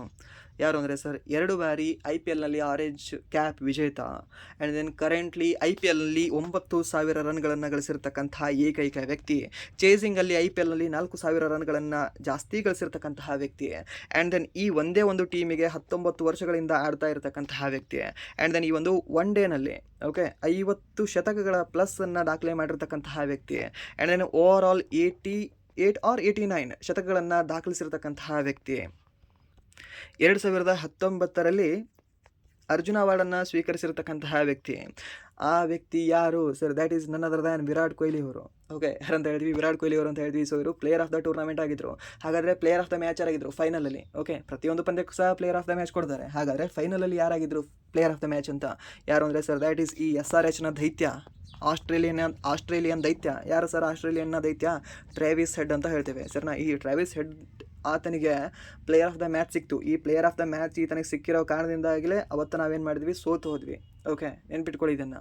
ಆ್ಯಂಡ್ ದೆನ್ ಇದೇ ಮ್ಯಾಚಲ್ಲಿ ನಮ್ಮ ಭಾರತದಿಂದ ಯಾರು ಅತಿ ಹೆಚ್ಚು ರನ್ಗಳನ್ನು ಹೊಡೆದಿದ್ದಾರೆ ಅಂದರೆ ರೋಹಿತ್ ಶರ್ಮಾ ಅಂತ ಹೇಳ್ತೀವಿ. 47 or 48 ರನ್ಗಳನ್ನು ಅವರು ದಾಖಲಿಸಿದ್ರು. ಸೊ ಅದು ಸಹ ನೀವು ನೆನ್ಪಿಟ್ಕೊಳ್ಬೇಕಾಗುತ್ತೆ. ಇದು ಇಂಪಾರ್ಟೆಂಟ್ ಆಗುತ್ತೆ. ಇದನ್ನು ಸಹ ನಾವು ಸಾಕಷ್ಟು ಸರಿ ನೋಡಿದ್ದೀವಿ already. Okay, this is the dummy question ಅಷ್ಟೇ, ಬಟ್ ನಿಮಗೆ ಗೊತ್ತಿರಲಿ. ಆ್ಯಂಡ್ ದೆನ್ ಅಲ್ಲಿ ನಿಮಗೆ ಕೇಳ್ತಾಗಿರ್ತಕ್ಕಂಥದ್ದು ಏನು ಅಂತಂದರೆ, ನಿಮಗೆ ಪ್ಲೇಯರ್ ಆಫ್ ದ ಟೂರ್ನಮೆಂಟ್ ಇದು ಗೊತ್ತಿರುತ್ತೆ Virat Kohli, but player of the match ಯಾರಾಗಿದ್ರು ಅಂದರೆ ಈ ಟ್ರಾವಿಸ್ ಹೆಡ್. ಓಕೆ, ನೆನ್ಪಿಟ್ಕೊಳ್ಳಿ, ಟ್ರಾವಿಸ್ ಹೆಡ್ ಇಂಪಾರ್ಟೆಂಟ್ ಆಗುತ್ತೆ. ಓಕೆ, ಕೇಳ್ತಾನೆ. ಹಾಗಾದರೆ ಮೊದಲ ಆವೃತ್ತಿ ಯಾವಾಗ ನಡೆದಿತ್ತು? ಯಾವುದು? ಈ ಒಂದು ವಿಶ್ವಕಪ್, ಒನ್ ಡೇ ವಿಶ್ವಕಪ್ ಸರ್. ಇದು ನಡೆದಿರೋದು 1975ರಲ್ಲಿ. ಫಸ್ಟ್ ಟೈಮ್ ವಿನ್ ಆಗಿರ್ತಕ್ಕಂಥ ಒಂದು ತಂಡ ಯಾವುದು ಹೇಳ್ಬೋದಾ? ಫಸ್ಟ್ ಟೈಮ್ 1975 ವಿನ್ ಆಗಿರ್ತಕ್ಕಂಥ ತಂಡ ಯಾವುದು ಅಂತ? ಓಕೆ, ಇದನ್ನು ಕಾಮೆಂಟ್ ಮಾಡಿ ನೀವು. ಓಕೆ, ವಿನ್ ಆಗಿರ್ತಕ್ಕಂಥ ತಂಡ. ಆ್ಯಂಡ್ ದೆನ್ ನೆಕ್ಸ್ಟ್ ನಿಮಗೆ ನಮ್ಮ ಭಾರತ ತಂಡ ಯಾವಾಗ ವಿನ್ ಆಗಿತ್ತು ಸರ್? 1983ರಲ್ಲಿ. ಎಲ್ಲಿ ನಡೆದಿತ್ತು ಇದು ಸಹ ಇದೇ ಲಂಡನಲ್ಲೇ ನಡೆದಿತ್ತು. ಓಕೆ, ಎಲ್ಲಂದರೆ ಇದೇ ಒಂದು ಲಂಡನ್ ಅಂತ ಹೇಳ್ತೀವಿ, ಇದೇ ಒಂದು UK ಅಂತ ಹೇಳ್ತೇವೆ, ಇಂಗ್ಲೆಂಡ್ ಅಂತ ಹೇಳ್ತೀವಿ. ಆ್ಯಂಡ್ ದೆನ್ ಹಾಗಾದರೆ ಫಸ್ಟ್ ಟೈಮ್ ನಮ್ಮ ಇಂಡಿಯಾ ಹೋಸ್ಟ್ ಮಾಡಿರ್ತಕ್ಕಂಥದ್ದು ಯಾವಾಗ ಸರ್? 1981ರಲ್ಲಿ ನಾವು ಫಸ್ಟ್ ಟೈಮ್ ಹೋಸ್ಟ್ ಮಾಡಿದ್ವಿ. ಸೆಕೆಂಡ್ ಟೈಮ್ ಯಾವಾಗ ಹೋಸ್ಟ್ ಮಾಡಿದ್ವಿ? 1996ಅಲ್ಲಿ ಹೋಸ್ಟ್ ಮಾಡಿದ್ವಿ. ಥರ್ಡ್ ಟೈಮ್ ಯಾವಾಗ ಹೋಸ್ಟ್ ಮಾಡಿದ್ವಿ? 2011ರಲ್ಲಿ ಹೋಸ್ಟ್ ಮಾಡಿದ್ವಿ. ಫೋರ್ತ್ ಟೈಮ್ ಯಾವಾಗ ಹೋಸ್ಟ್ ಮಾಡಿದ್ವಿ ಸರ್? ಇದೇ 2023ರಲ್ಲಿ ಹೋಸ್ಟ್ ಮಾಡಿದ್ವಿ. ಎಲ್ಲಿ ಸರ್? ಇದೇ ಒಂದು ಲಾಸ್ಟ್ ಫೈನಲ್ ಮ್ಯಾಚ್ ನಡೆದಿರ್ತಕ್ಕಂಥದ್ದು ಅಹಮದಾಬಾದ್ ವಡೇರಾ ಸ್ಟೇಡಿಯಮಲ್ಲಿ. ಓಕೆ, ಮೋಟೆರಾ ಸ್ಟೇಡಿಯಮಲ್ಲಿ. ಅದನ್ನು ಸಹ ನೀವು ನೆನ್ಪಿಟ್ಕೊಳ್ಳಿ. ಓಕೆ, ಸೊ ಅದು ನಿಮಗೆ ಇಂಪಾರ್ಟೆಂಟ್ ಆಗುತ್ತೆ. ಆ್ಯಂಡ್ ನೆಕ್ಸ್ಟ್ ಮತ್ತೇನು ಕೇಳ್ಬೋದು ನಿಮಗೆ? ಟೋಟಲಿ ಎಷ್ಟು ಜನ ನಮ್ಮ ಭಾರತೀಯ ಕ್ಯಾಪ್ಟನ್ಸ್ಗಳು ಈ ಒಂದು ಒನ್ ಡೇ ವಿಶ್ವಕಪ್ಪನ್ನು ಗೆದ್ದಿದ್ದಾರೆ ಅಂತ ಕೇಳ್ಬೋದು ನಿಮಗೆ. ಅವಾಗ ನೀವು ಹೇಳಬೇಕಿರ್ತಕ್ಕಂಥದ್ದು ಎರಡು. ಒಂದು 83ರಲ್ಲಿ, ಇನ್ನೊಂದು ಯಾವಾಗ ಅಂದರೆ 2011ರಲ್ಲಿ. 2011 MS ಧೋನಿ, ಇಲ್ಲಿ 83ರಲ್ಲಿ ಕಪಿಲ್ ದೇವ್ ಅಂತ ಹೇಳ್ತೇವೆ. ಓಕೆ, ಇದನ್ನು ನೆನ್ಪಿಟ್ಕೊಳ್ಳಿ. ಆ್ಯಂಡ್ ನೆಕ್ಸ್ಟ್ ಪ್ರಶ್ನೆ, ಸಮವಸ್ತ್ರವನ್ನು ಧರಿಸಿ ಕರ್ತವ್ಯಗಳನ್ನು ನಿರ್ವಹಿಸುವ ಸರ್ಕಾರಿ ಅಧಿಕಾರಿಗಳನ್ನು ಹೇಗೆ ವರ್ಗೀಕರಿಸಲಾಗ್ತದೆ ಅಂತ ಕೇಳಿದ್ದಾನೆ. ಓಕೆ, ಸಮವಸ್ತ್ರವನ್ನು ಧರಿಸಿ ಕರ್ತವ್ಯಗಳನ್ನು ನಿರ್ವಹಿಸುವ ಸರ್ಕಾರಿ ಅಧಿಕಾರಿಗಳನ್ನು ಹೇಗೆ ವರ್ಗೀಕರಿಸಲಾಗ್ತದೆ? ಹೇಗಂತ ಹೇಳ್ಬೋದು ಅಂತ? ಏನಂತ ಹೇಳ್ತೀವಿ ಸರ್? ಸಿವಿಲ್ ಸೇವಕರು ಮೇ ಬಿ. ಆ್ಯಂಡ್ ದೆನ್ ಸಮವಸ್ತ್ರಧಾರಿ ಸಿಬ್ಬಂದಿ. ಓಕೆ, ಆಪ್ಷನ್ ಸಿ ಇದೆ, ಬಿ ಇದೆ ಅಲ್ಲ, ಸಮವಸ್ತ್ರಧಾರಿ ಸಿಬ್ಬಂದಿ ಅಂತ ಹೇಳ್ತೇವೆ. ಸೊ ಈಗ ಪೊಲೀಸರು ಇದ್ದಾರಲ್ವಾ, ಸಮವಸ್ತ್ರಧಾರಿ ಸಿಬ್ಬಂದಿಗಳು. ಆರ್ಮಿ ಇದ್ದಾರಲ್ವಾ, ಸಮವಸ್ತ್ರಧಾರಿ ಸಿಬ್ಬಂದಿಗಳು. And then next KSRTC. Okay, so ಇವರು ಸರ್ ಸಮವಸ್ತ್ರಧಾರಿ ಸಿಬ್ಬಂದಿಗಳು. ಪೋಸ್ಟ್ ಆಫೀಸ್ ಸಮವಸ್ತ್ರಧಾರಿ ಸಿಬ್ಬಂದಿಗಳು ಅಲ್ವಾ, ಬರ್ತಾರಲ್ವಾ. ಆ್ಯಂಡ್ ದೆನ್ ಪೊಲೀಸ್ ಅಂದಾಗ ನೆನಪು ಬಂತು ನಿಮಗೆ. ಏನು ಅಂತಾರೆ, ಎಷ್ಟು ಕೆಟ್ಟೋಗಿದೆ ಅಂತಂದರೆ ಈ ಒಂದು ಪೊಲೀಸ್ ಸಿಸ್ಟಮ್. ನಮ್ಮ ಕರ್ನಾಟಕ ಅತಿ ಒಳ್ಳೆಯ ಪೊಲೀಸ್. ಆ್ಯಂಡ್ ದೆನ್ ಅತಿ ಬೇಗ ನ್ಯಾಯ ಕೊಡಿಸೋದಕ್ಕಾಗಿ ನಮಗೆ ಕಳೆದ ವರ್ಷ 2025ರಲ್ಲಿ ಪ್ರೈಸ್ ಬಂದಿದೆ. And then just day before yesterday ಧಾರವಾಡದ ಕಿಟೆಲ್ ಕಾಲೇಜ್ನ ವಿದ್ಯಾರ್ಥಿ, BSc ವಿದ್ಯಾರ್ಥಿ. ಓಕೆ, BSc ವಿದ್ಯಾರ್ಥಿ ಸುಸೈಡ್ ಮಾಡ್ಕೊಂಡಿದ್ದಾರೆ.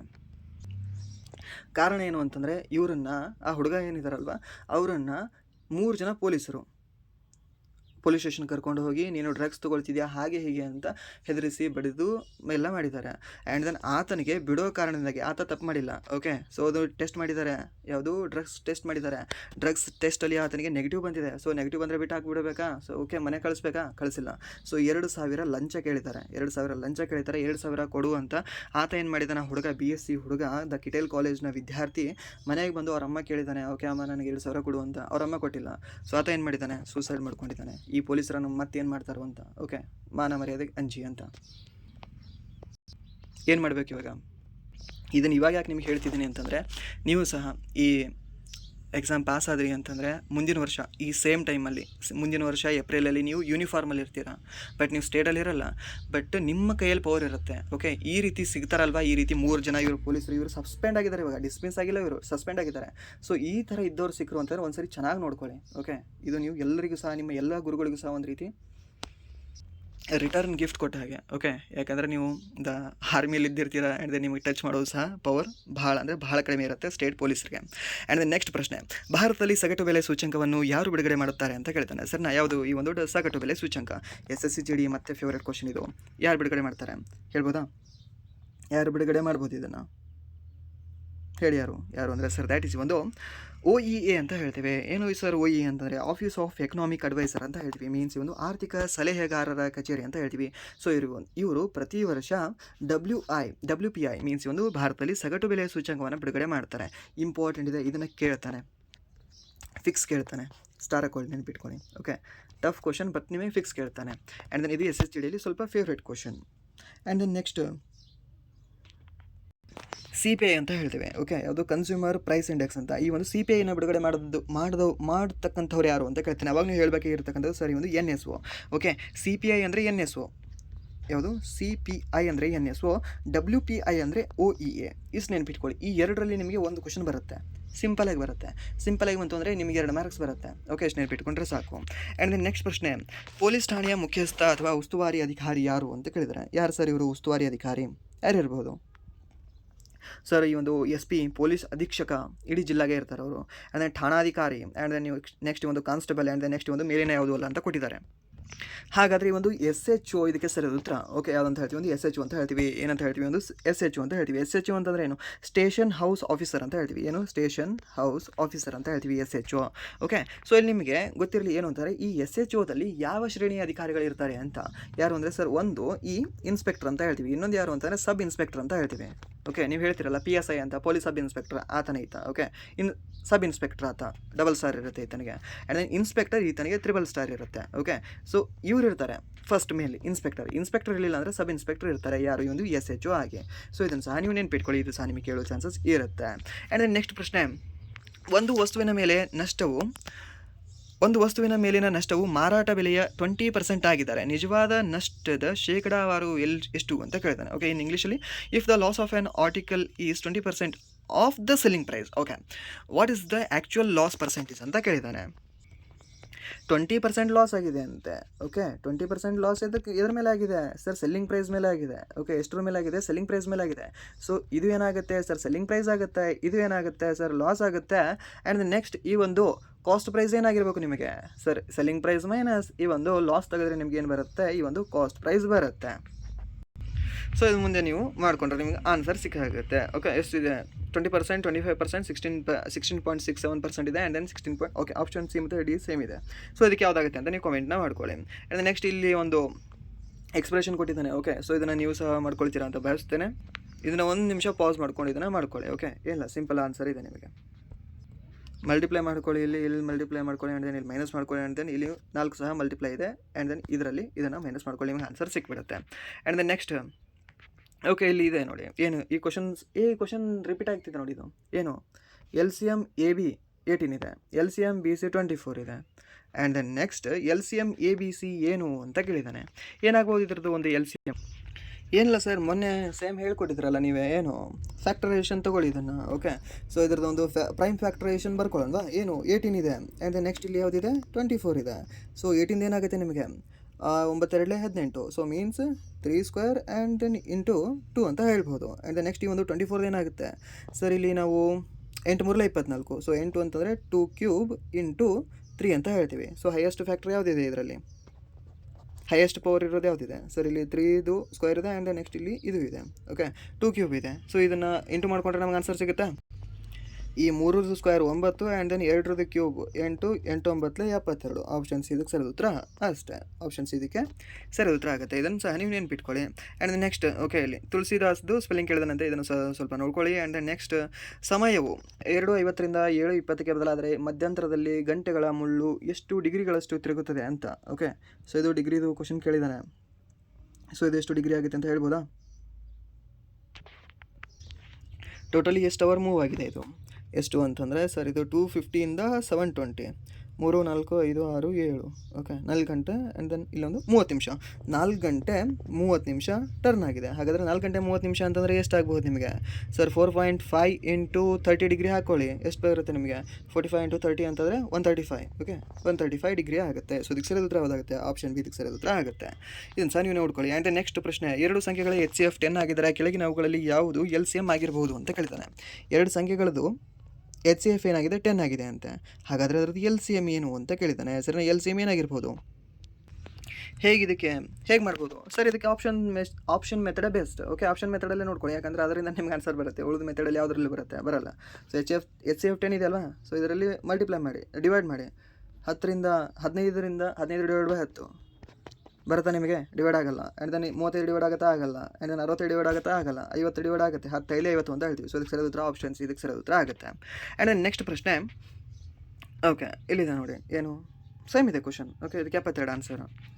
ಆ್ಯಂಡ್ ನೆಕ್ಸ್ಟ್, ಖಗೋಳಶಾಸ್ತ್ರದಲ್ಲಿ ಓರಿಯನ್ ಎಂದರೇನು ಅಂತ ಕೇಳಿದ್ದಾನೆ. ಹಾಗಾದರೆ ಓರಿಯನ್ ಎಂದರೇನು ಅಂತ ಹೇಳ್ಬೋದಾ? ಓರಿಯನ್ ಎಂದರೇನು ಅಂತ ಖಗೋಳಶಾಸ್ತ್ರದಲ್ಲಿ. ಸರಿ, ಒಂದು ಖಗೋಳಶಾಸ್ತ್ರದಲ್ಲಿ ನಾವು ಓರಿಯನ್ ಅಂತ ಹೇಳಿದ್ರೆ ಇದನ್ನು ನಾವು ಏನಂತ ಹೇಳ್ಬೋದು? ನಕ್ಷತ್ರಪುಂಜ ಅಂತ ಹೇಳ್ಬೋದು. ಏನಂತ ಹೇಳ್ಬೋದು? ಇದನ್ನು ನಾವು ನಕ್ಷತ್ರಪುಂಜ ಅಂತ ಹೇಳ್ತೀವಿ. ಹೆಸರನ್ನ ಏನಂತ ಹೇಳ್ತೀವಿ? ಇದನ್ನು ನಕ್ಷತ್ರಪುಂಜ ಅಂತ ಹೇಳ್ತೀವಿ. ಓಕೆ, ಸೊ ಇದನ್ನು ನೆನ್ಪಿಟ್ಕೊಳ್ಳಿ, ಇದು ಸಹ ನಿಮಗೆ ಇಂಪಾರ್ಟೆಂಟ್ ಆಗುತ್ತೆ. ಓಕೆ, ಸೊ ಇದು ಏನಾಗಿದೆ ಅಂದರೆ ಇದು ಓರಿಯನ್ ಅನ್ನೋದು ಒಂದು ನಕ್ಷತ್ರಪುಂಜ ಆಗಿದೆ. ಸೊ ಇದಾಗಿತ್ತು ಇಲ್ಲಿವರೆಗೆ SSC GD ಏಪ್ರಿಲ್ 29 ಸೆಕೆಂಡ್ ಶಿಫ್ಟಿನ ಒಂದು ಎಕ್ಸಾಮ್ ಅನಾಲಿಸಿಸ್. ಸೊ ಇಲ್ಲಿವರೆಗೂ ವಿಡಿಯೋ ನೋಡೋದಕ್ಕಾಗಿ ಫಸ್ಟ್ ಆಫ್ ಆಲ್ ಧನ್ಯವಾದಗಳು. ಆ್ಯಂಡ್ ಇಲ್ಲಿವರೆಗೂ ವಿಡಿಯೋ ನೋಡಿ ನಿಮಗೆ ಏನಾದರೂ ವಿಡಿಯೋ ಇಷ್ಟ ಆಗಿದ್ರೆ ಪ್ಲೀಸ್ ವಿಡಿಯೋನ ಲೈಕ್ ಮಾಡಿ, ಸಬ್ಸ್ಕ್ರೈಬ್ ಮಾಡಿ. ಇಫ್ ನಿಮಗೆ ವಿಡಿಯೋ ಇಷ್ಟ ಆಗಲಿಲ್ಲ ಅಂದರೆ ಸೊ ಬಿಸಿ ಡಿಸ್ಲೈಕ್ ಮಾಡಿ ಅಂತ ಹೇಳ್ತಾ, ಸೊ ಹಾಗೆ ಈ ಕ್ಲಾಸ್ ಸ್ವಲ್ಪ ಎನರ್ಜಿ ಇಲ್ಲ ಅಂತ ನಾನು ಭಾವಿಸ್ತೇನೆ. ಓಕೆ, ಸ್ವಲ್ಪ ಅದು ವಾಯ್ಸ್ ಇದು ಆಗ್ತಿರೋ ಕಾರಣದಿಂದಾಗಿ. ಓಕೆ, ಬಟ್ ನೆಕ್ಸ್ಟ್ ಕ್ಲಾಸಲ್ಲಿ ಮತ್ತೆ ಸೇಮ್ ಎನರ್ಜಿಯಿಂದ ಕ್ಲಾಸ್ನ ಸ್ಟಾರ್ಟ್ ಮಾಡುವ. ಓಕೆ, ಸೊ ಇಷ್ಟು ಹೇಳ್ತಾ ವಿಡಿಯೋನ ಇಲ್ಲಿಗೆ ಏನು ಮಾಡ್ತಿದ್ದೀನಿ. Once again thank you so much.